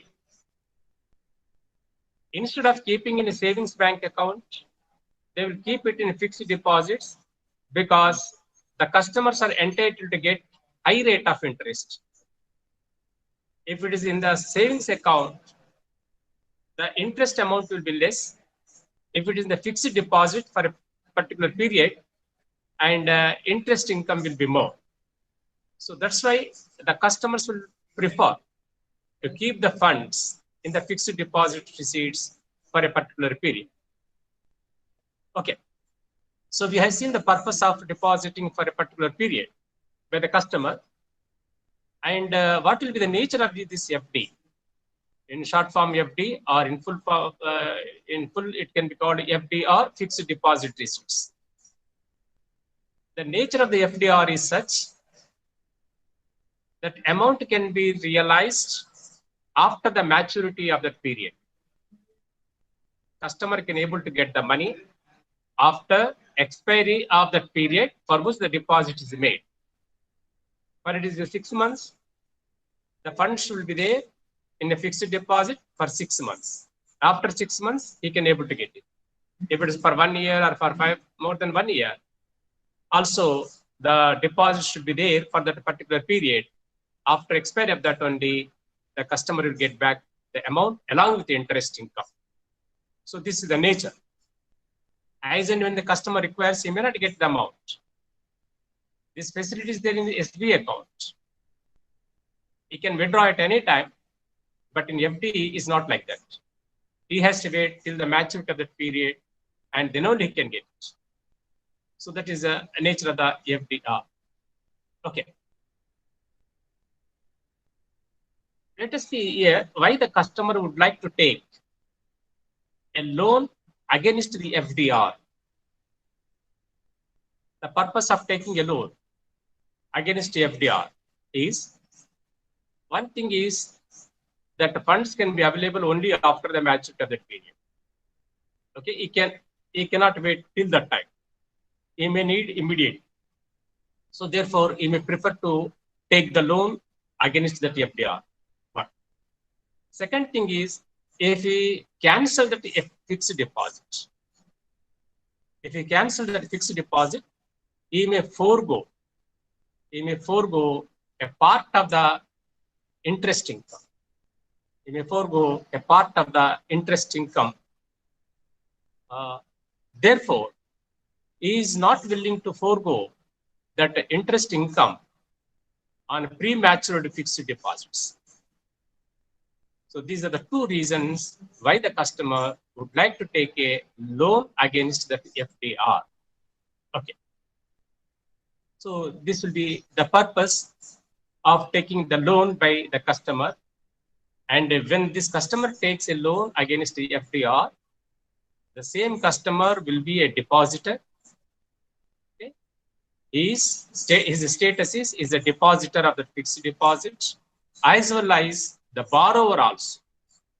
The borrower also. Depositor as well as the borrower. So the two statuses will be there for this customer if he takes a loan from the bank against this fixed deposit. Okay. Then let us see what will be the difficulty and what will be the convenience to the banker in this case. So banker should grant the loan or advance the loan against the FD when it is in the name of that borrower. When it is in the name of that borrower. Or to say, fixed depositor holder only can get that loan. Can get the loan, right? So first of all, the bank should see whether the borrower is a fixed deposit holder or not. If he is the fixed deposit holder, if that fixed deposit in his name, and he is entitled to borrow the money. This is one.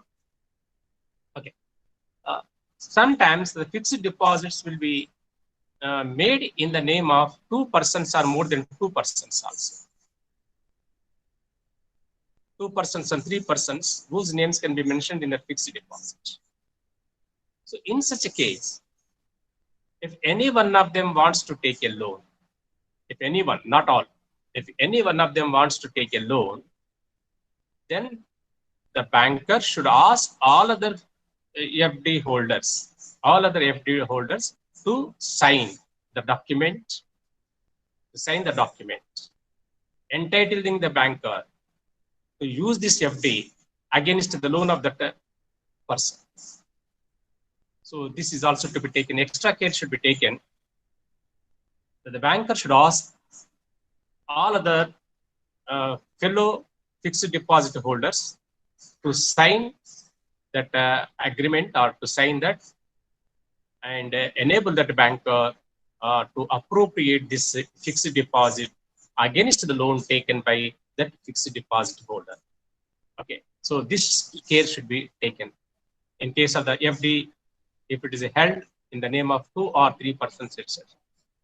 Okay, we can also see sometimes the fixed deposits may be kept in the name of a minor, in the name of a child. It may be in the name of a child or in the name of a minor. In such a case, the bank should not advance the loan. Bank should not advance the loan against the deposit which is in the name of a minor. Or he should discourage. He should discourage giving the loans to such FDRs. If at all there is a necessity of granting the loan against such a deposit which is in the name of a minor, bank also should take extra care. Extra care. What is that extra care is? That the guardian, the natural guardians or etc., the guardians should authorize. The guardian should authorize the banker to make use this FD for adjustment of the loan also. You should take a separate undertaking from the guardians of this minor child. In that undertaking, they should authorize the banker to make use this FD, against the loan of that minor. Okay. So first of all, he has to discourage. But if at all there is a necessity and compulsory, and the bank should ask the guardian, natural guardian or other legal guardians to give an undertaking. And in that undertaking also, this guardian may mention that the funds are kept in the name of the minor. though the funds are belonging to the natural guardians, like a father or a mother, though the funds are belonging to the natural guardians, they kept in the name of the child. They kept in the name of the child. That sentence also is to be mentioned. And that loan which they are taking is to be used for the benefit of that minor. They should also mention a sentence that the loan they are taking on this FD should be used or will be used for the benefit of that minor. So these extra undertakings are to be taken from the natural guardian, and if it is there, banker can advance the loan. So these various types of fixed deposits in the name of the minor, in the name of two persons or more than two persons, or in the name of one person it is there, it will be absolutely free of all the things. It will be somewhat better. And this can be. And some other types of FDs also we can come across. Here, the FD may be issued by other banker. That FD which is given as a guarantee, or which is pledged or which is given to the banker, may not belonging to the same bank, lender bank, but it may be belong to other bank. So that other bank is called the issued bank. So if the FD is belonging to other bank, whether this lender bank can give the loan or not. Okay. The difficulty in this case is that FD which is issued by the issued banker, okay, on that FD, that issued banker may be having some charges, So that previously, and this person might have created a charge to the banker, might have taken some loan, something, etc. So that FD may not be free. And this fact is not known to the lender bank. So this lender bank will face this difficulty. Therefore, it will discourage the loans against the deposits issued by other banks. Okay. So first of all, he has to discourage. But if it is a compulsory and if it is a necessary, again he has to take some extra care. That the borrower should get a letter from the issuing bank. The borrower should get a letter from the issuing bank stating that funds can be appropriated by this lender bank. So if such kind of undertaking is taken by the borrower from the issuing bank and submitted to the lender bank can grant the loan. So like that, banker should take care in all these situations, and he can lend the money also. In this case, some conveniences are there to the banker. Is that the FD, if it is in its own bank, it can be realized easily. After the maturity of that one, it can be realized. And once it is realized, that funds can be used for clearing the debt. If there is any surplus, that can be refunded to the customer. So that entire amount should not be paid to the lender. Should not be lent to the borrower. So first of all, he has to make adjustment of the existing debt. He should clear it. Then if there is any surplus, it can be refunded. If there is a deficit, he has to file a suit to get that unpaid amount. So this is regarding the fixed deposits, and easy valuation is there. Banker knows what is the amount in the FD. It is easy valuation, and also he knows that is better can be realized because it's in his own branch and bank. This can be realized, and one care also is that margin in every what is called as a security. The banks are maintaining what is called as the margin. Suppose if the FD is for 10,000 rupees, if the banks wants to keep 20% margin, so out of 10,000 rupees, bank will keep 20% margin, and the remaining 8,000 only will be given to that person as a loan. Only 8,000, because the margin is 20%. So on a FD of 10,000, only 8,000 can be given. So banker is maintaining a margin. That margin is to be sufficient margin. Okay. So he has to keep that percentage of the margin, and it will be safeguarding his interest also. So this is regarding the margin. Money is to be maintained by the bank. Okay. So let us see some sentences related to this FDRs and how the bank is taking the precaution in it. Okay, whatever the discussions were done here. So these sentences are related to them only, and we will read out these sentences which will make it clear to you.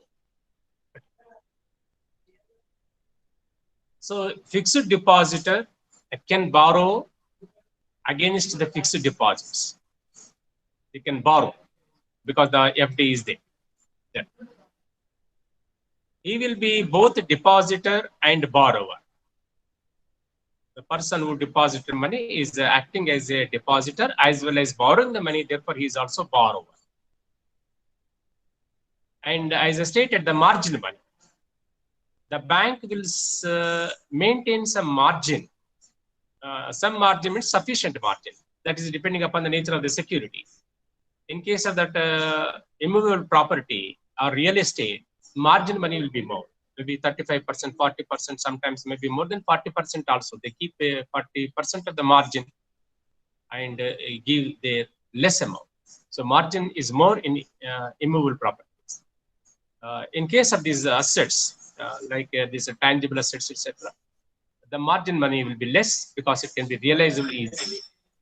So sufficient margin is to be maintained. Loan should be granted to the person in whose name fixed deposit is opened. In whose name fixed deposit is opened. First preference is that the fixed deposit is belonging to that person who wants to borrow. And the loan should be given only to that person who got a fixed deposit in his name. In his name. Observe only one person here. That is first preference. In case of more than one fixed deposit holder, all other signatures are necessary. So if the FD is opened in the name of 2 or 3 persons, etc., in such a case, banker will take the signature of all other fixed deposit holders, all other holders of that fixed deposit, put the signature. Because if they authorize, then this person, one of them can take the loan. So that is getting the signature also is a necessary. Signature is nothing but endorsement of it. Loan should not be given to the borrower having fixed deposit on another bank. The FD belonging to other bank. So that is issuing bank is separate and this lending bank is separate. In such case, this lending bank should discourage granting the loan against that issuing bank FD. And we stated about the care is getting an undertaking from the borrower, who will get it from the issuing bank. And this undertaking will help the banker to realize that FD. Okay. Then one sentence is, when FD gets matured, the amount should be appropriated against the loan. First, it should be appropriated against existing loan. You should clear it, that principal amount and interest amount, any other charges, all of them are to be clear. If there is any surplus, of course, because the margin is maintained, and if there is any surplus, and that surplus will be refunded to this FD holder. This one. And one more thing is a transfer deed is also expected by the banker. A transfer deed. The borrower of FD holder will deposit this original fixed deposit certificate with the banker. Okay, whatever the original certificate is, that original certificate of FD also will be deposited with the banker. And in addition to that, a transfer deed is also to be given to the banker. Transfer deed is nothing but a type of contract a written contract in which this borrower is authorizing the banker to realize the FD after maturity and use it for clearing the debt. Such kind of transfer deed is also given to the banker. Original certificate of FD is to be deposited, and this transfer deed is also to be given to the banker. Okay. Transfer deed is authorizing the banker to get the transfer of this FD. This FD, fixed deposit certificate, is a not negotiable instrument. It's not a negotiable instrument. It is a not negotiable instrument. So this instrument can be transferred. Okay. So this can be transferred. The support of this transfer deed. That's support of transfer deed. It can be transferred. So this is possible by executing a transfer deed in addition to depositing these original certificates of FD the bank. Okay. FDR in the name of third party. Okay, one more availability to the borrower is that FD may not be belonging to this borrower. This FD may be belonging to third party also. Third party, that is a borrower's relatives or borrower friend or borrower's partner, somebody will be there. So that person is a third person to the bank. Okay. So if this FD is belonging to third party, in such a case, banker should ask the borrower to get a letter of undertaking from the third party. Letter of undertaking from third party, stating that FD can be appropriated against this loan. Such undertaking must be taken from the third party. Then only it is possible to the banker to realize the FD of third party and make adjustment to that. Otherwise, banker cannot realize that FD because the FD is not belonging to the borrower. It is belonging to somebody. It is belonging to some other person. Like it is a third party collateral security. Third party collateral securities coming from third parties, and it is an indirect collateral security also. You can say. So if the FDR is related to other person, and here the borrower should take an undertaking from the third party, and this undertaking should be submitted to banker. So this is in case of FDR.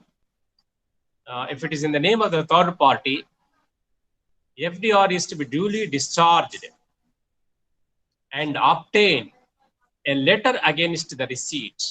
Should get a letter against this FDR from the third party and apply proceeds of FDR towards the payment. So this letter of transfer, letter of undertaking, will state that banker can make use the funds of FDR and clear this loan. So such a letter is to be taken from the third party and should be given. This letter is also called as undertaking. Okay. The next sentence is FDRs issued in the name of minor. We already discussed if the FDR is in the name of the minor, the natural guardian will authorize the banker to make use the funds in the FDR for clearance of the debts, not the minor signature, because minor is not competent to enter into agreement. Though it is in the name of the minor, he cannot able to enter into agreement. So therefore, on behalf of this minor, the guardian, say natural guardian, father or mother, parents, will give an undertaking that the funds will be funds in the FD can be used against this loan. This can be done. And also I said about one more sentence that the parents or that the guardian should state that the money is belonging to them. Okay? The money is belonging to the guardians. Of course, it was kept in the name of the minor. And that the loan taken will be used for the benefit of the minor only. So such sentence also to be taken in the undertaking from the guardians. Then one more sentence is, so okay, the same thing. Guardian statement is to be obtained regarding the realized of the money. So these are the important aspects of advancing the loan against what is called as the fixed deposit receipts, FDRs. Okay, then the last one is about stock exchange securities. About stock exchange securities also, we will discuss with it will be completed. And so let us see about this stock exchange securities. You know about the stock exchange securities, which will be issued by corporations, giant stock companies, in the name of the shares, or if the shares are fully paid up shares may be converted into stocks also, or in the stocks.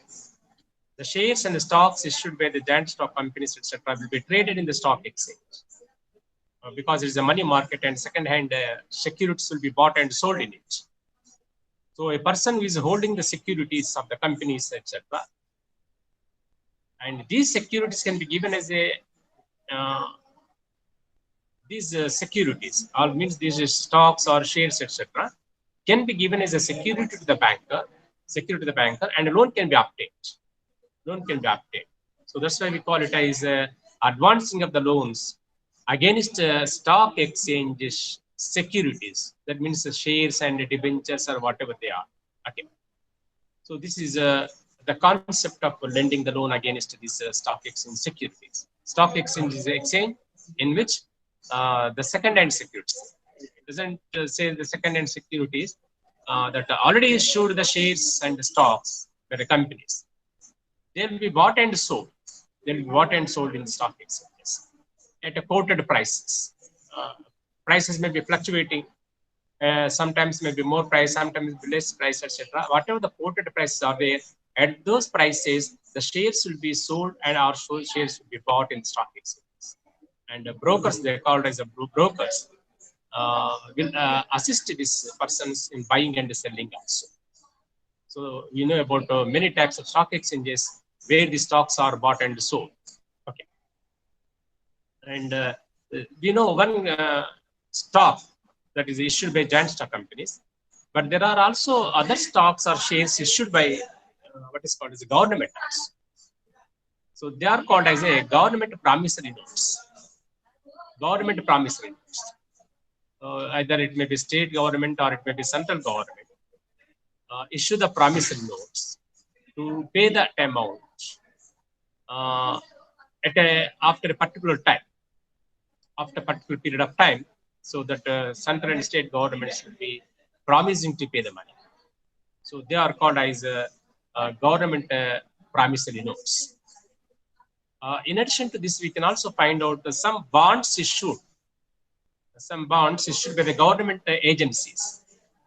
Suppose if you take the railway board, the railway board also will issue what is called as the bonds. They will be issued to the public, and whoever wants, they can buy them.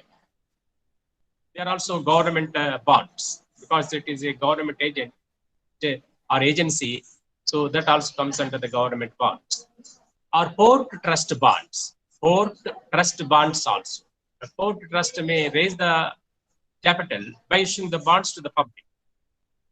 So when the shares are etc. or bonds are issued by the port and etc., the capital will be procured by that. It will be used for its development. So port trust bonds, or railway bonds, or government promissory notes, or the bonds issued by the local government agencies. Like take for example, municipal corporation or a municipality.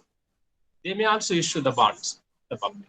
So all these comes under the government categories. They are all called as a gilt-edged securities. So that is a gilt-edged means is 100% guarantee about realization. So the gilt-edged securities. And about government promissory notes are regarded as a negotiable instruments also. They are also regarded as negotiable instruments, only government promissory notes. That means a bearer of that instrument or a holder of that instrument in the due course can get a better title, than what the previous person is having. The previous person may be having a defective title. But if it is taken with a bona fide and for value, this person or this holder of this instrument can get a better time because they are negotiable. Okay, so I will read out the different types of the shares and the stocks and bonds issued by different agencies. One is central and state government securities, then foreign government securities, loans or loan bonds are bonds issued by corporations like a railway board or port trust bonds, local self-governments like a municipality, municipal corporations, etc. These are one category of the instruments. Second one, the stocks and shares, debentures of the giant stock companies. Giant stock companies. Okay. And these shares and stocks and etc., which are issued by the giant stock companies may be categorized as a listed securities and unlisted securities. Listed and unlisted. Listed securities are those securities of the companies. Listed securities are those securities of the companies which are recorded in the stock exchanges. They are recorded in the list of the stock exchanges. So the stock exchanges are maintaining a list. In that list, the names of these securities will be included. If the names of these securities are included in that list of the giant stock in that stock exchange, they will be called as a listed securities. If the shares are not recorded in the list of the stock exchange, if they are not included, they are called unlisted securities. Unlisted securities. About unlisted securities, the prices cannot be quoted because they are not listed. Therefore, they cannot be able to quote the prices of unlisted securities. The prices will be quoted only for what is called as a listed securities only, for listed securities. So there is a disadvantage related to unlisted securities, and bankers should discourage the loans against unlisted securities. Okay. And these securities can also be categorized as the registered securities and unregistered securities. Registered and unregistered. The securities which are issued by giant stock company will be recorded in a book maintained by that giant stock company. That the book is called as a book of the members, which is also called as the stockholders or shareholders. The names of the person who is holding the shares, it will be registered, it will be written in that book, his address, the number of shares, etc. Everything will be recorded in that register, in that book. So if the shares are registered and the name of these persons are registered in the book of that giant stock company, they will be called as a registered securities. If they are not registered, if that giant stock company, if that company is not maintaining a book, if it is not maintaining a book, and these securities may not be registered in that. So that will be coming under the second class securities, and the bank may not trust them properly, and may discourage the loans against these unregistered securities also. Okay. So what are preferable? Listed securities are preferable for granting the loan. Registered securities are preferable for granting the loan. So this is about number of shares and stocks, debentures, government bonds, etc. issued, and they will be bought and sold in the stock exchanges. So what will be the advantage of granting in the loan?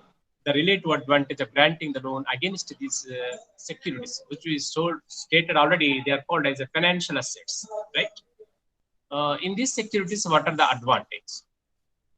So here, one sentence is about a tangible security. Tangible security. It is something. Something is there that some share certificate, stock certificate, or debenture certificate, etc. will be there. So a government promise, some certificate form is there, and it is called as a tangible. It is called as a tangible. What is intangible? Can you say any intangible thing? Maybe the promissory, what may be called as a the personal guarantees. Personal guarantees. Maybe not realizable much. What the sentence here is stated is these certificates which can be seen and which can be touched, etc. All these are called as a tangible securities. This is one advantage. The second advantage is the liquidity. In case of the default of the borrower, these securities can be sold in the market, can be sold in the stock exchange at a quoted price. At a quoted price, they can be sold, and the money can be realized. Money can be realized. So at any moment, if the bank wants money, okay, then these shares can be sold in the market and money can be realized. So that's why it is a liquid. It can be transferred into cash easily. Immovable properties cannot be transferred immediately. They will take some time. Okay, they will take some time for converting them into the cash. So therefore, they are not much liquid as these stocks and the shares are concerned. Okay, that's why it's called as a liquidity can be maintained. One more is the safety is also there. Safety of the loan, because the securities are there, stocks are there, government promise notes are there. So therefore, in case of the default, they can be sold. That's why the funds which are given as a loan, can be safeguarded. Safety is there to that extent. Sometimes there may be loss of some amount, but not a full amount of the loan. Full amount of the loan. Okay. So therefore, it is also called as a safety is also there. And one more is the few legal formalities. In case of the shares and stocks, the legal formalities are very less. Here, the transfer deed is to be executed by the borrower. The share certificates, etc., if it all there, of course, nowadays, dematerialization taken place. Dematerialization. Companies are not issuing the shares in the form of the certificates. Instead, they will be held by stock holding corporation, and like a passbook, they will issue a book in which the entries will be recorded. Okay, therefore, demat in the period in this time of demat, physical certificates are not available. Okay, but anyhow, what we say is here this borrower will execute a what is called execute a deed. It's called as a transfer deed will be executed in favor of the banker. So little formalities, legal formalities, few legal formalities are there in this case. Therefore, it is also one advantage to the banker. Okay. And another advantage, as I stated, regarding the government promissory notes, etc., which are negotiable. In such a case, banker will get a better title. It will get a better title because it is a negotiable instrument, like an negotiable instrument. And this is not mentioned in the Negotiable Instrument Act. But it is satisfying the conditions of the Negotiable Instrument Act. Therefore, it also can be regarded as a negotiable. So, in such a case, a banker can get a better title and they can realize the money also. Then one more thing related to this is, since there is a ready market for the shares and stocks or debentures, ready market is there. They can be sold immediately. These securities can be sold immediately and the money can be realized easily because of the existing ready market. At any moment, they can be sold and money can be realized. So existence of ready market is one advantage. Okay. We'll see another kind of advantages, easy valuation of the shares which are taken as a security. What will be the number of shares and what is the quoted price? And if you multiply this number of shares with the quoted price, they can get a value. Since information about the price are available in the stock exchanges, valuation of these shares is easy to the bank. So it is called as easy valuation is another advantage to the bank. So what all these things are saying is these shares and the stocks, etc., are having some advantages. Therefore, loans can be granted to the borrower against these securities. So these are advantages. Okay. Anyway, let us see even the disadvantages also. If there are disadvantages, the banker should take more care, right? It has to take the more precautions also. So what are the disadvantages about them are? One, if the securities are partly paid securities, see when the shares are issued in the primary market, the giant stock company cannot collect the full amount on it. Okay, they will collect on application, and also they collect on allotment of the shares. Then they collect on first share, first call, second call, etc., last call, etc. That amount will be collected just like in these installments. First call, second call, application money, and allotment money. Like that, they collect. Suppose only first call is given and money is collected. On these shares, second and third call money is also to be collected with the company. So these shares are called as unpaid shares. Unpaid. Full amount is not paid. So the shareholder who bought these shares is having the liability to pay the rest of the money also. Rest of the money. If the money is not paid in the subsequent calls, if the money is not paid on these shares, that company can forfeit all these shares also. The company can forfeit the shares. Okay. So when the shares are forfeited, bank cannot have any right to realize anything at all. So there is a risk in case of partly paid shares. Partly paid shares. So therefore, bank should not give loan against these partly paid securities. Okay, this is a risk. And one another thing is all these stock exchange securities or shares or etc. are not negotiable instruments. Since that banker cannot get a better time. It may be possible the forged transfers might have taken place. Forged transfers might have taken place previously. Therefore, the defective title will continue and banker may not be able to realize in such a case. Okay. The stock exchange securities are not negotiable. And the next one is there is a risk of the forged transfers, the previous cases. Therefore, banker cannot get a better title. And as I said, that in case of the partly paid shares, the company is having a right of lien. It can retain it or may forfeit them. So therefore, there also one more risk is there, and that is a disadvantage. Okay, now we could able to understand what we call as a merits and demerits of these stock exchange securities as a security to the bank. Okay. After understanding the relative merits and demerits, now we will see about the precautions also. What precautions are to be taken by the banker before advancing the loan? Before advancing the loan, what are the precautions to be taken? So let us take the few precautions about them. One is about finding out the nature of the business of the company. Nature of the business. So some giant stock companies are manufacturing what we call as a textile goods. Some are manufacturing consumer goods. Some are manufacturing there is a electrical or electronic goods, fertilizers or chemicals. Some are producing what is called capital goods. So the company which is issuing the shares will have a particular type of the business.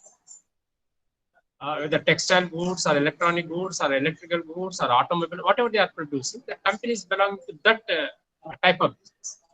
So here that bank should see what type of the business the company is doing. Business it is only manufacturing something. Mainly it will be manufacturing. So here they should understand if that business is a prosperous, if it is a prosperous, there will be no problem realizing. The value of the shares, etc., will be increasing. But if the business is not a prosperous, if it is not a prosperous business, and there may be a possibility of loss on the shares also. The prices will fall down, and there may be a possibility of loss on them. So first of all, you should understand what is the nature of the business of that company which had issued the shares. This is the first precaution. Then second precaution is selection of the right kind of shares. Bank should select the right type of the shares and stocks.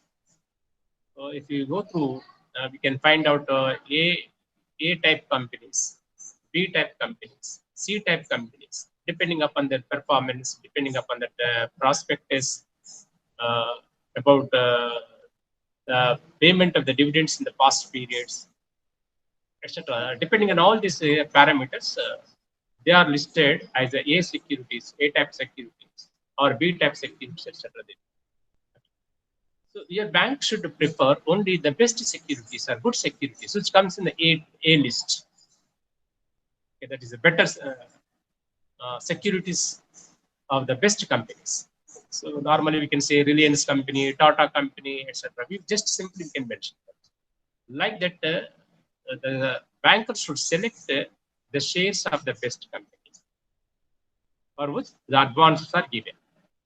If a customer comes or if the borrower comes with the third type of company, okay, which are not in the A list or which are not in the B list, which are not even in the C list, etc., there is no use of taking them as a security because they are not worthwhile. So better they say selection of the best securities is also a precaution to be taken. Then one more is advances are not to be given against partly paid securities. Against the partly paid securities also advances are not to be given. Since there is a risk, at any time they will be forfeited by the company if not paid, and therefore there will be loss in it. And one more thing is the loans are to be given against the listed securities or registered securities. But loans and advance are to be discouraged against unlisted securities. For unlisted securities, the quoted price are not there. Their valuation is also not done easily. It is difficult. Realization is also very difficult. Okay, therefore, the difficulties are there in case of unlisted companies and unregistered companies, and advances are not to be given or to be discouraged. Okay. If at all they are giving, if at all the bank is giving under the compulsion, the more margin is to be maintained. More margin, maybe 50%, 50% of the margin they may maintain. They have to maintain. If at all there is a compulsory to give the loan to such kind of borrower, better they have to maintain more margin, maybe 50 or 55% margin also they have to maintain it. So that is another precaution. And again, about the private company shares, we got private limited companies and public limited companies and government companies, etc. Okay, private limited companies, public limited companies, both of them will come in the private sector. Whereas the public limited companies, whereas the government companies are coming in the public sector. Public sector shares are okay, worth well, that is, and whereas the shares of the private limited companies are somewhat what is called doubtful about their trustworthiness, and they may also restrict the transfer of the shares also. Okay, in a private limited company, the articles of association may restrict the transfer of the shares by a person who is holding them. So better not to lend the money against the shares of the private limited companies. If at all they give, it will be risk. We are seeing in the newspapers, etc. So many thousands of crores are given to companies, and they are unable to recover them. Hundreds and thousands of companies, thousands of crores of loans are given and unable to recover. So it may be because of this type of loans advanced to persons of disintegrity and etc. Maybe many reasons are there, and in such case the bank cannot able to recover it. So this is one more precaution. And another precaution is to see about approved list of the securities. Banks also will prepare, the head office, etc., will get it, an approved list of the securities. Approved list of the securities enable the branch or a bank to give the loans against those approved list of securities. Means all the securities which are bought and sold in the stock market cannot be taken in that. Cannot be taken. Only the first type of company's shares will be approved by the bank. So a list is prepared by the head office of the bank, or this head office of the bank may take it from other banks or from the banking associations. So a list of approved securities. Against them only loans should be granted. Banks' risk will be reduced. Banks' risk will be reduced because it is granting the loans only against those securities, not each and every other securities. So this he has to see, the bank or the branch has to see what is the approved list, whether securities name is mentioned in that one or not. So that is about seeing about approved list. Okay.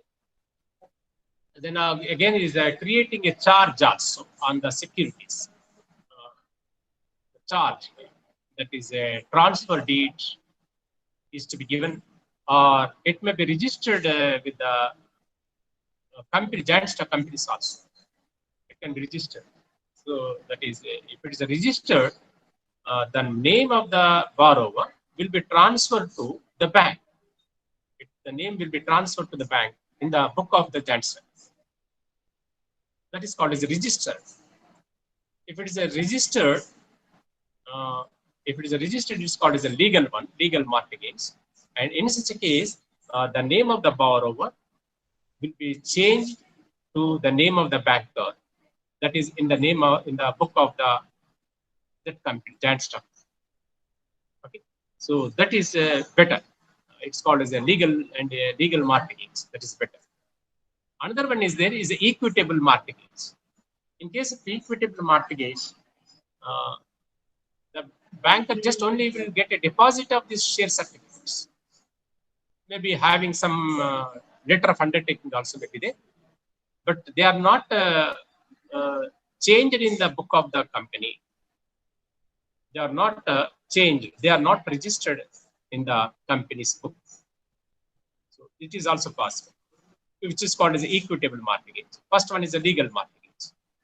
The banker should prefer the first one, that is a legal mortgage. So these are the important precautions that banker has to take against the stock exchange securities to safeguard the funds, maintain the liquidity of that bank. Okay, with this, all are completed in the third unit. So tomorrow we'll go to the fourth unit. We'll be going to see the fourth unit, that is under the financial services. We'll take the first topic in the fourth unit tomorrow. So this, all the first three units are completed. All the first three units are related to the banking. All these are related to the banking only. Okay. So what is a banker? Who is a customer? And what is the relation between them? What are the functions of the bank? What are the types of the banks are there? And what type of advances are given? And what type of the customers are there? So all these things we have seen in all these three units. All the topics related to the banking we have completed with this part, and tomorrow we'll take about the financial services. The financial services, fourth and fifth related only to the financial services. Okay, so tomorrow we'll see that one. I hope everything is clear to you. Is it clear? Yes, sir. Okay. Okay. Sir, today's notes. Yeah, today I wrote it as a scribbling way, not clearly, but anyhow I will put it. It is with me. I will put it after this class. It's just like a scribbling. It is not fairly written. It is.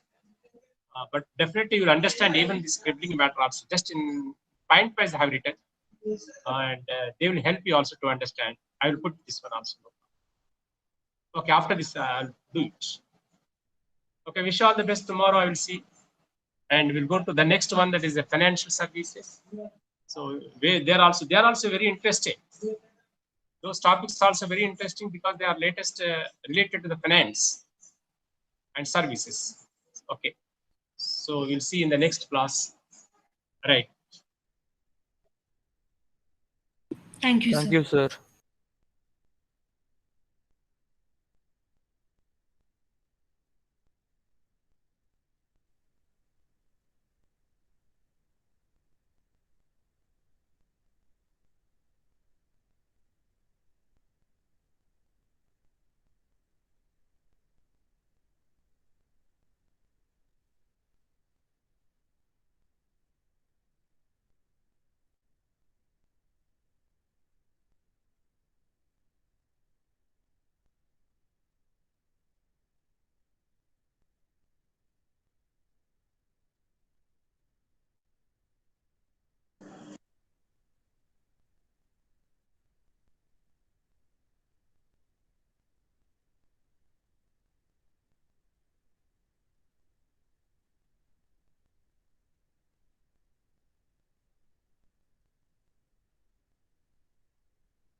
Hello. Good afternoon. Hello. Good afternoon. Good afternoon, sir. Hello. Good afternoon. Okay. Good afternoon. Okay. Okay. Now, yesterday some students asked what is meant by infringement. So I want to start with that. Infringement. Okay.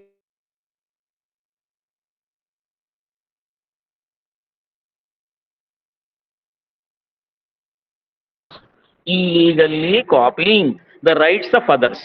For example, write a book. You are the author. You get royalties. The publisher will get some profits. But suppose somebody copies the book as it is and prints it. Your book is worth 200 rupees. He will sell for 50 rupees only. Public will buy from him. As a result, you lose it because he is violating a law. You have copyright for your book. Similarly, you create a trademark. You say Raymond Suitings. It become or Reed and Taylor Suitings. OCM, like that you create a brand. Raymond Suitings. Some local mill, they manufacture cloth and put the stamp Raymond Suitings. Now are you not losing money? Because they are violating the trademark. Your trademark is getting copied. Okay? Then you produce a movie. You produce a movie, somebody goes to a theater, he sits in a box and copies full theater. A pirated copies he will prepare and sells. The movie producer will lose money. So you need protection. So infringement means breaking the law.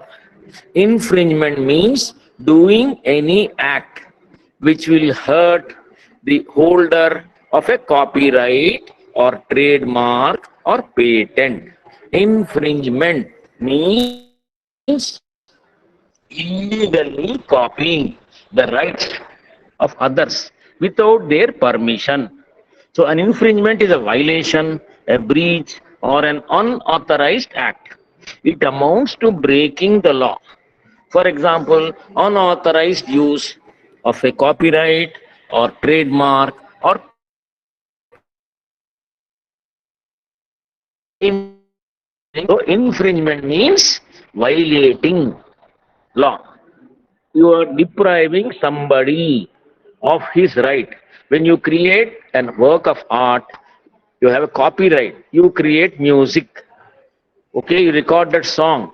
The copyright owned by HMV company. Then some local manufacturer, what he will do? He'll simply copy and sell the cassettes. The owner of the copyright is getting hurt because his business is affected. Somebody writes a book. He is author. He is having copyright. Then he gives permission for the publisher. Publisher publishes the book and he pays him royalties. The copyright will be the author. Sometimes the author sells the copyright to the publisher. In that case, copyright will be with the publisher. Primarily, it will be the author. A person writes a book. If somebody simply copies it, there is no meaning for the copyright. If somebody copies it without permission, it is known as infringement. Infringement means breaking law, violating the rights of a person without his permission. If you do with permission, fine. For example, many foreign brands, they authorize local companies to manufacture product on their behalf. So these people are known as licensed manufacturers. So when you manufacture under a license, then you are not violating the law. Suppose Horlicks. So somebody in India is manufacturing it. Somebody in England is holding the trademark. Horlicks trademark owned by a company in England. In Indian manufacture, they are having license to manufacture and sell the product in India. Similarly, you say Dell Computers. Dell Computers is owned by Dell Incorporated USA. They give a license to make in China. Most of the computers nowadays are being made in China. The brand is owned by American company in USA, but a company in China is manufacturing it under license. So they are authorized to manufacture. After manufacturing, they'll hand over all the goods to Dell or their authorized representatives. So you can manufacture with the permission of Dell. You can manufacture HP computers in your house also. Suppose you do without permission, it amounts to infringement. Suppose you buy spare parts, assemble a computer, and put the label HP, it amounts to infringement. You start a small textile mill, you manufacture suitings, and on that you put the brand name Raymond's. It amounts to infringement. Raymond's company can file a case against you because you are infringing their trademark. Suppose you go on manufacturing suitings and put on that label Raymond's. Because you see, observe what happens in textiles and all fabrics, they will print the name on every meter, like suitings. So the person buys and goes to a shop, he can check the label Raymond's. But suppose it's a fake one. Somebody manufactures locally and puts Raymond's. He will put any symbol. You manufacture a television set in Hyderabad and put label Sony. Sony company, Sony is a brand. It's a trademark owned by Sony Corporation of Japan. Then if you make TV sets in India and put the label Sony, it amounts to infringement. But you can also manufacture in India. You see biscuits, like for example, they are made in India, Britannia. Brand is owned by Britannia. What they do, they give local manufacturers license to make and give them. So they are manufacturing under license from the original trademark holder. A number of small scale industries are given permission to manufacture Britannia biscuits or Parle-G like that. But Parle-G is a trademark owned by Parle company. Local manufacturer is manufacturing because he has a trade license. He will manufacture and send it back to the company. The company under outsourcing, but they are doing it legally. When you do it legally, it is not infringement. But if you do illegally, you simply make and sell on your own because the brand is become very popular. So why trademarks should be protected? When a person creates a trademark, he spends lots of money later on to build the brand. The brand becomes very popular. Sony, worldwide very popular. Sony TV, like that, Raymond suitings, Reed and Taylor suitings. Like similarly, you can have music. Similarly, computer programs. So Microsoft computer program. So it is having what is called protection. So in all these cases, what happens? So you have copyrights, you have trademarks, you have patents. These three are very important intellectual properties. Now, a question may arise, why should you protect intellectual property? First of all, what is intellectual property? First of all, what is property? It all starts before you talk of intellectual property. You must say what is property. So property means any object over which a person is having ownership rights. So there is no property without ownership rights. Then what are intellectual property rights?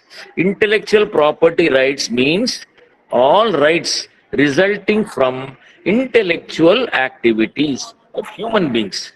So human beings are endowed with some knowledge and skill. They use that knowledge and skill to develop a new product, to write a book, to create a music. Like Michael Jackson, he was creating on his own. So that is called creativity. So it is an intellectual property. So he deserves to get royalties. So his music is protected under a copyright.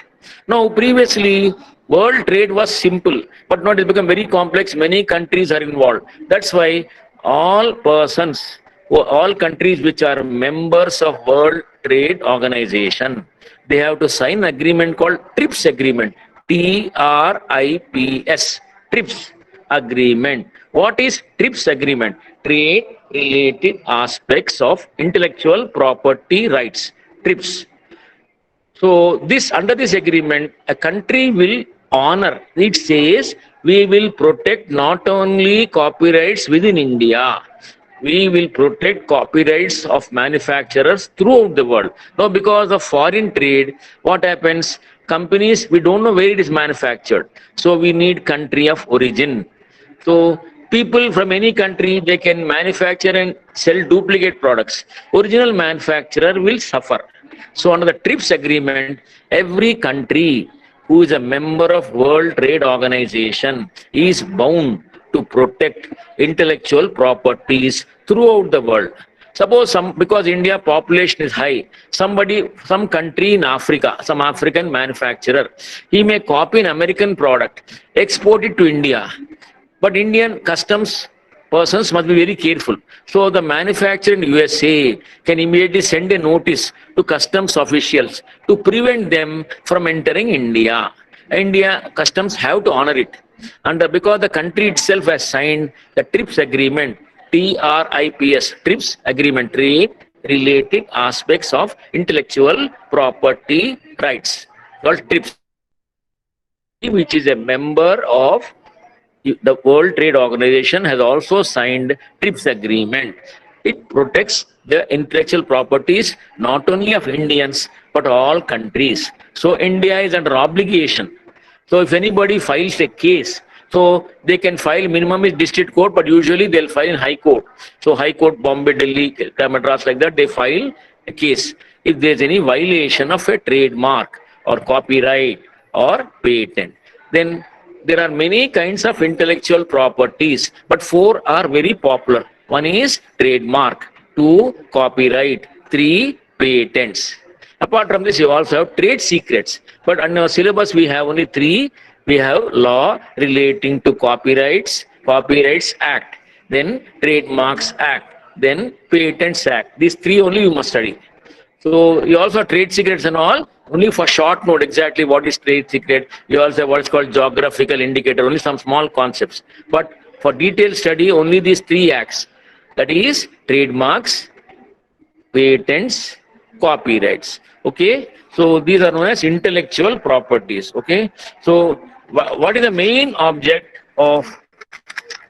So what is intellectual property we have seen? So intellectual property is a God gifted mental creation of human beings. They are created by hard-working, intelligent and positive thinking people. They encourage others also to improve their intellect and knowledge. They have a positive impact on the whole world. This results in a higher standard of living. And the main object of passing various laws for intellectual property rights is to recognize, accept, register and protect the intellectual property from infringement. So you must know the meaning of infringement. There are so many acts. Why did the government pass Copyrights Act, Patents Act, Trademarks Act? Why should the government do all these things? The main object of passing various laws for intellectual property rights is to recognize, accept, register and protect the intellectual property from infringement. What is infringement? Infringement means illegally copying the rights of others without their permission. An infringement is a violation, a breach, or an unauthorized act. It amounts to breaking the law. For example, unauthorized use of a patent, copyright, or trademark. You can give a number of examples. What is that? You have a small scale industry at home. You manufacture because you have some knowledge of food technology. So you know how Horlicks is made. You have a small factory, you manufacture it, fill it in bottles and put the label Horlicks. What are you doing? It amounts to infringement. You are violating the Trademarks Act, because if you want, you can use your own name. There is no harm. But why? What is your purpose? You want to get the benefit of goodwill enjoyed by Horlicks company, Horlicks, Bonvita. You can make locally and put your own label, Bonvita, and sell it. Original manufacturer will be hurt. You can start a textile mill, manufacture suitings, put the label Raymond's. Then Raymond company is affected. You can assemble, you can bring kits assemble television sets and put label Sony. What is happening? You are violating the trademark of Sony. That Sony has been built over a number of years. The brand became popular when the company has spent crores of rupees in advertising and a brand image has been created. So the benefit should go to Sony company. Then if somebody violates it, it is known as infringement. Now the act is very wide. It says not only exact wording, sometimes you can add one alphabet or remove from alphabet or distort some word. Some companies, what they did, they made shoes and gave the name Bata foam. So they added one word and they claimed, and when the Bata company went to court asking for injunction, that Bata foam person said it is not Bata, it is Bata foam. So they're different, but the court did not accept the argument. They said it amounts to infringement. So adding one word or twisting a word. Some local manufacturers, they manufactured Colgate toothpaste. It was very popular. But what they did, instead of calling COLGATE, they made CLOGATE. So instead of Colgate, they made Clogate. What is their purpose? That also amounts to infringement. So the court has held that a minor distortion in the name or adding one word or removing one word, it also amounts to distortion. So trademarks should be protected against infringement. So yesterday's class we have seen what is a trademark, what are the features of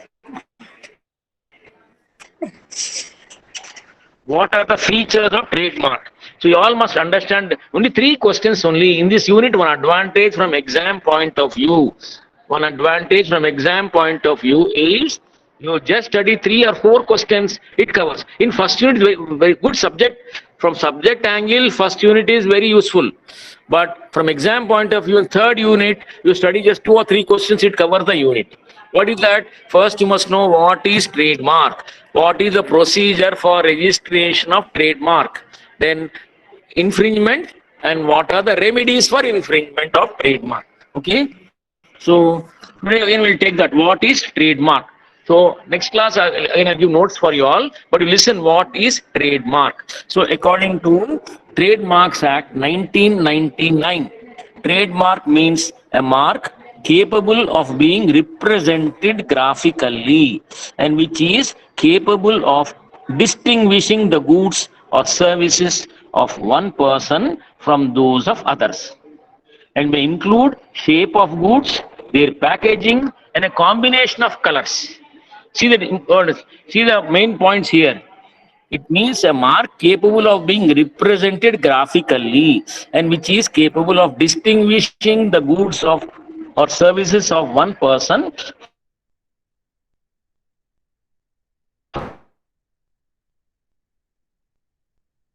of colors.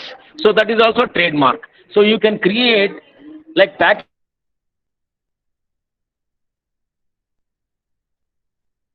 Coca-Cola, the way it is written also is what is called trademark, include that also. So whenever they create it, they will have rights over that. Okay, that is called trademark right. If any other person is copying it, it amounts to infringement. Copying without permission.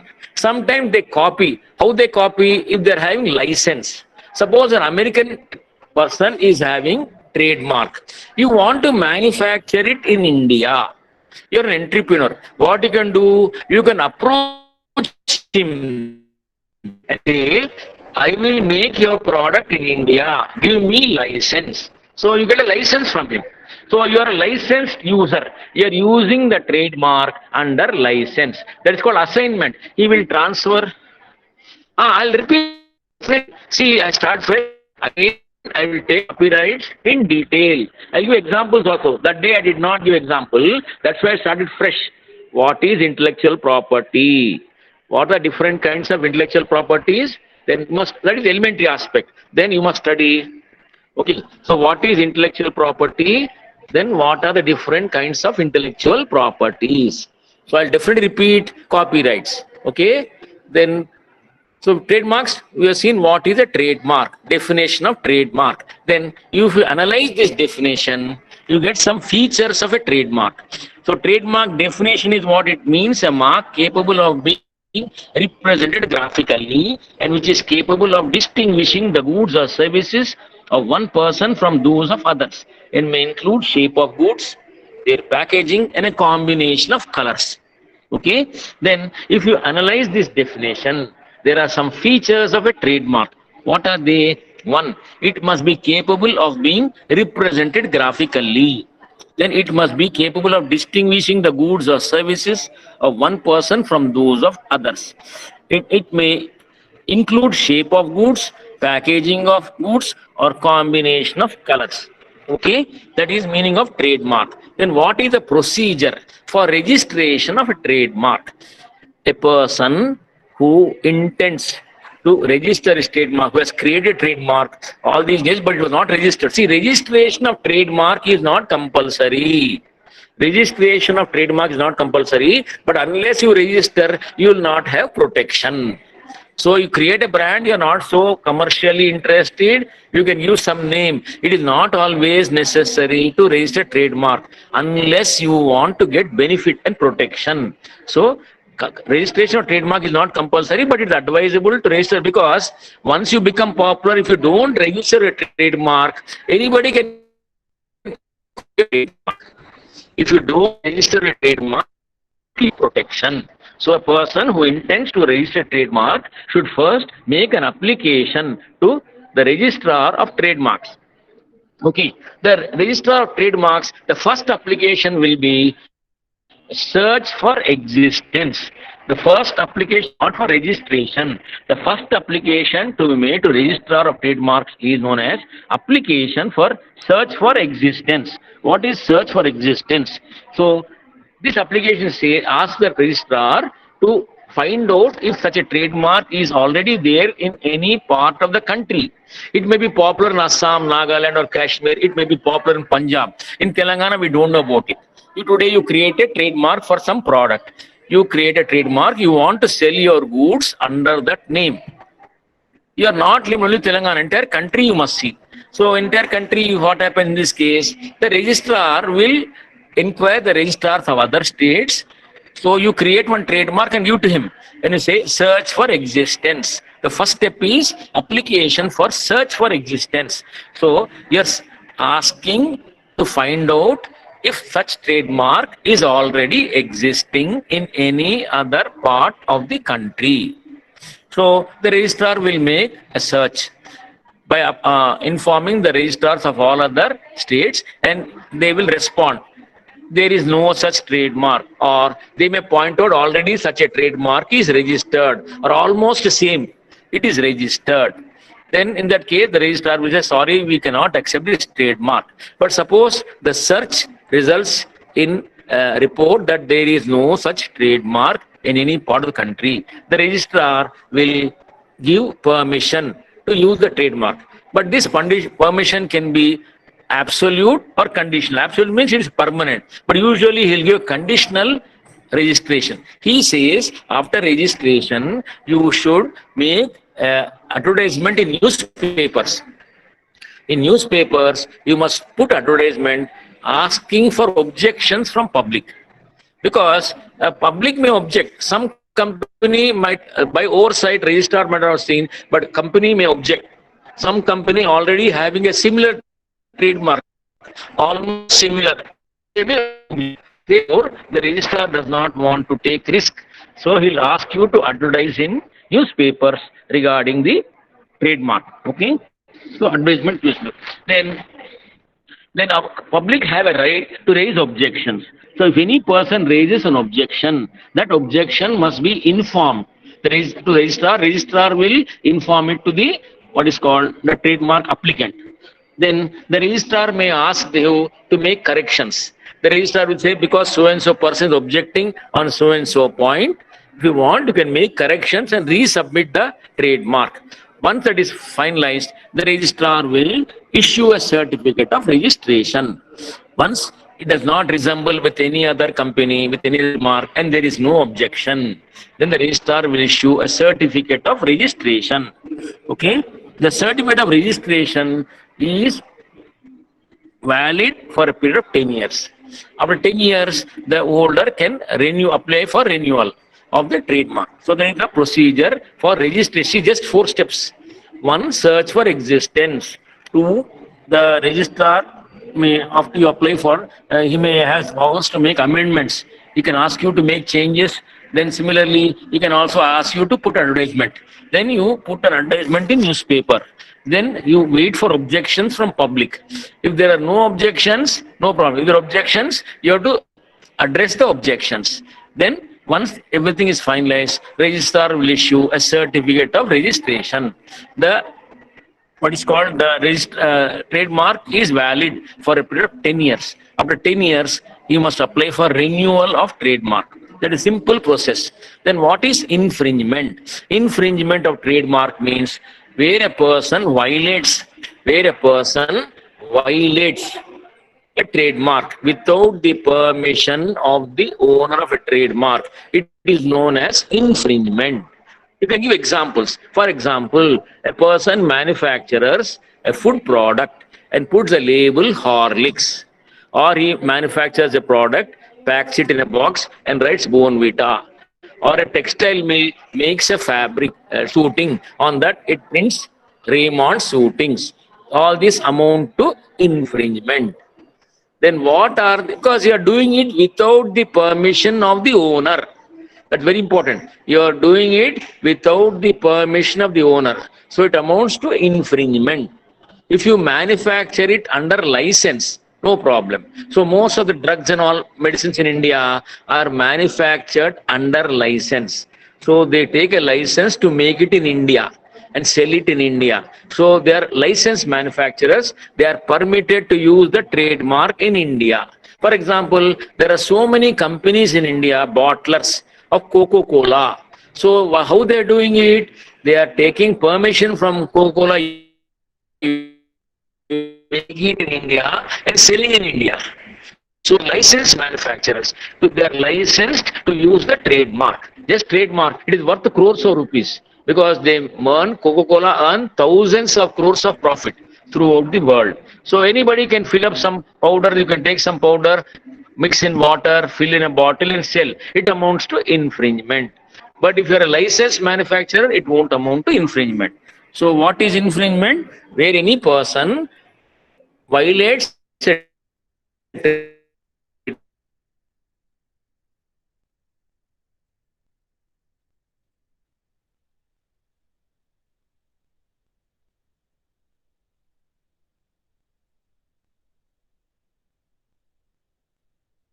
by using a trademark without the permission of the owner of trademark. It infringement. The trademark, in case of infringement, going to court, file a suit for injunction to restrain the infringer from infringement. The person who violates is called infringer. What he has done? Infringement. So getting an injunction order restraining the infringer from further infringement means restraining the violator from further violation. Already he has copied, you get a stay order, enough. You no more production of the good. Somebody is making textiles in Hyderabad and putting the label Raymond's. So Raymond's company can get an injunction order in a court preventing the company from further manufacture of textiles under the name Raymond's. That injunction. Second is they can file a suit for damages, monetary compensation for loss incurred due to violation. So Raymond's company or Horlicks company is making profits in Telangana, but somebody is making food product, putting the label Horlicks and selling, or Bonvita and selling, or Complan and selling. What they're doing, they're violating the trademark. So they incurred some loss. Original manufacturer, whatever loss he incurred, he can file a suit to claim damages for monetary compensation for loss incurred due to such violation. Third, you can file a suit for demanding the infringer to repay the profits made, illegally made. So you come to know that it has been going on for 6 months or 8 months or 1 year. You have discovered it now. You can file a suit. You find that the infringer has made a profit of 10 crores in this process. He just bought bottles, he colored water, he put some powder, he put Coca-Cola. Then he sold it. He made 10 crores profit. You can file a suit for demanding him to return the money 10 crores on. Similar textile mill was there. It went on infringing the trademark of Raymond's. It was selling textiles under the name of Raymond's without their permission. So you can file a suit to recover the profits illegally made by the infringer. Fourth, see, going to court is all a costly affair. You are applying for so many cases. You have to pay legal fees, court fees, lawyer fees, and all. Fees to the court, fees to the lawyer, advertising in newspapers, complaining, all that. So you can file a suit to recover all these expenses. So file a suit for costs incurred. And 5 is a very funny one. This is a very special, given only in case of infringement. What is that? You can file a suit seeking an order to destroy the stock available with the seller. Suppose the seller has made 1 lakh units. He sold 40,000 units. Still 60,000 units are remaining in his godown. Normally, you have no right to destroy. What you can do, you can get an order from court to get permission to enter the premises of the person and destroy the remaining stock. That is called getting an order to destroy the remaining stock available with the infringer, unsold stock. So that is also a remedy, special remedy available in case of infringement of trademark. So these are 5 kinds of rights, remedies available to a person, owner of a trademark in case of infringement. So this is a very popular question. Simple, easy to understand, easy to write. What is a trademark? Procedure for registration of trademark, just 5-6 sentences. You give definition of trademark. So trademark means, you by heart that meaning. Trademark means a mark capable of being represented graphically and which is capable of distinguishing the goods or services of one person from those of others, and may include shape of goods, their packaging, and a combination of colors. Then analysis of the definition gives the features of trademark. They are: 1, it must be capable of being represented graphically. 2, it must be capable of distinguishing the goods or services of one person from those of others. 3, it includes shape of goods, packaging of goods, or combination of colors, etc.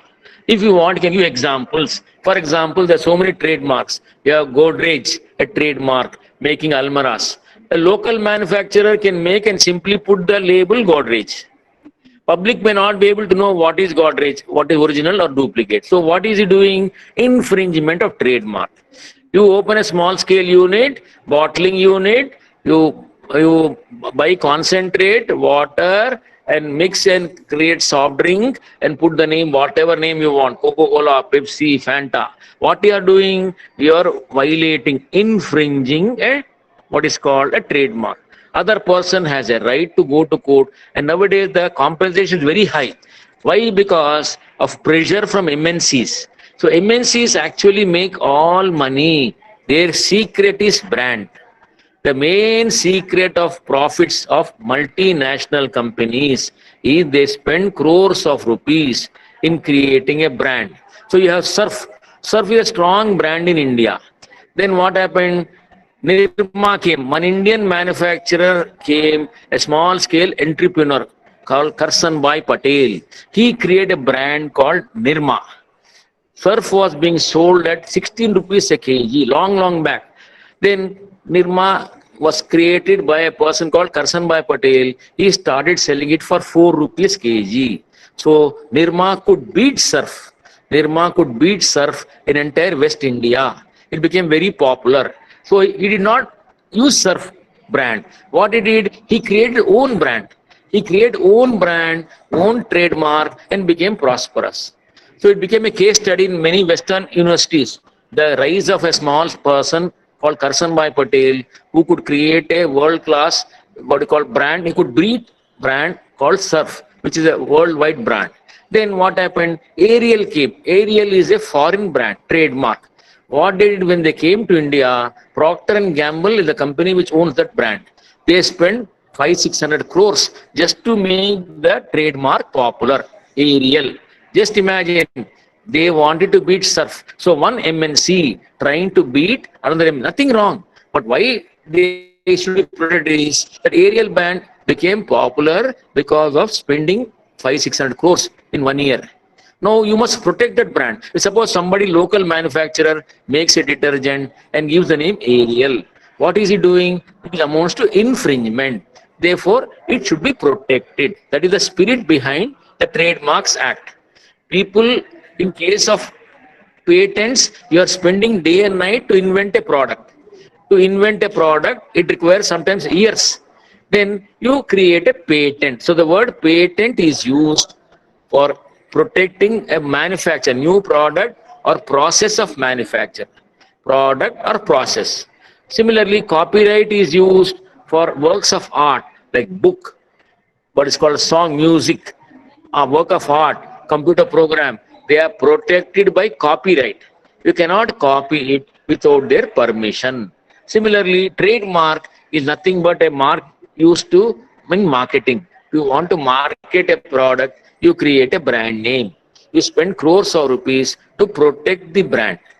Then somebody makes locally and you use the same brand. So Bata shoes very old worldwide. Bata is very popular. So one person what did in India North, he made shoes. He used the word Bata foam. So Bata failed a case.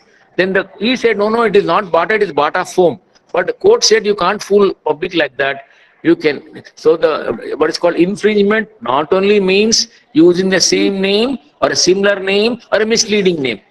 So the word infringement is a wider term. Exact wording, just or adding one word or deducting one word also amounts to infringement. Suppose you want to sell Colgate, you the one person made Clogate. Why he did? Because public know when they see the brand and all, they think it is Colgate only. They keep on buying. So the company filed a case and stopped them from making. So what are the rights available? They get lots of rights because especially pressure from MNCs, the courts are awarding very high penalty. Okay, because foreigners they spend lavishly on legal cases and they recover everything from the opponent. So what are the 5 rights available for in case of infringement of trademark? One is a suit for injunction to restrain the infringer from further infringement. That is, you prevent him from making additional products. The first immediate suit. Further, no more infringement. So somebody is making textiles and putting the name. You can give example. Somebody is making a local mill is making shootings and putting the label Raymond's. Raymond's company can file a suit to get injunction order preventing the mill from further manufacture and using the word Raymond's. Second, they can file a suit for damages, seeking monetary compensation for loss of profits. So the second suit is the company owner of the trademark can file a suit to recover the loss incurred due to fall in sales. You create an imitation brand and public are buying that, how much you actually lost. Normal gross profit, how much you lost. Suppose 5-6 months there was violation. How much you lost, you can claim it. Third, repayment of profits made by the infringer. Whatever profits he incurred, he earned illegally earned by the infringer. You can ask him to return the profits. That is one suit. Four, you can file a suit to recover all these legal expenses. You spent some money for first case, second case, third case. You can file one more suit to claim cost of suits. That is also allowed. And fifth is you can file a suit for destruction. That is called order for destruction of remaining stock.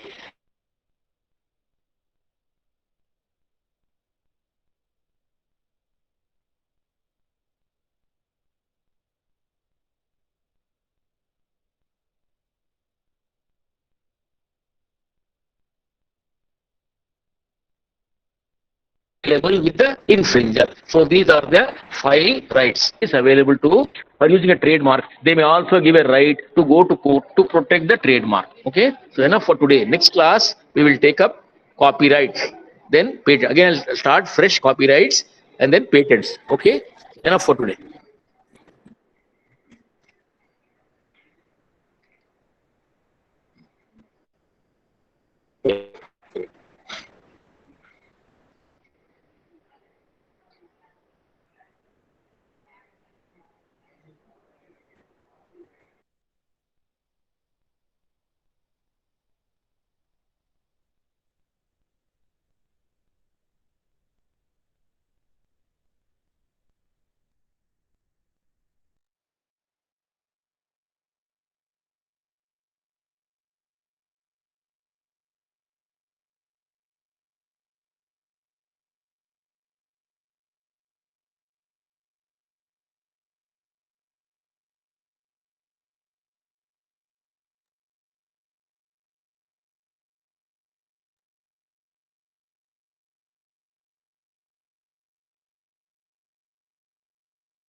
Namaste, madam.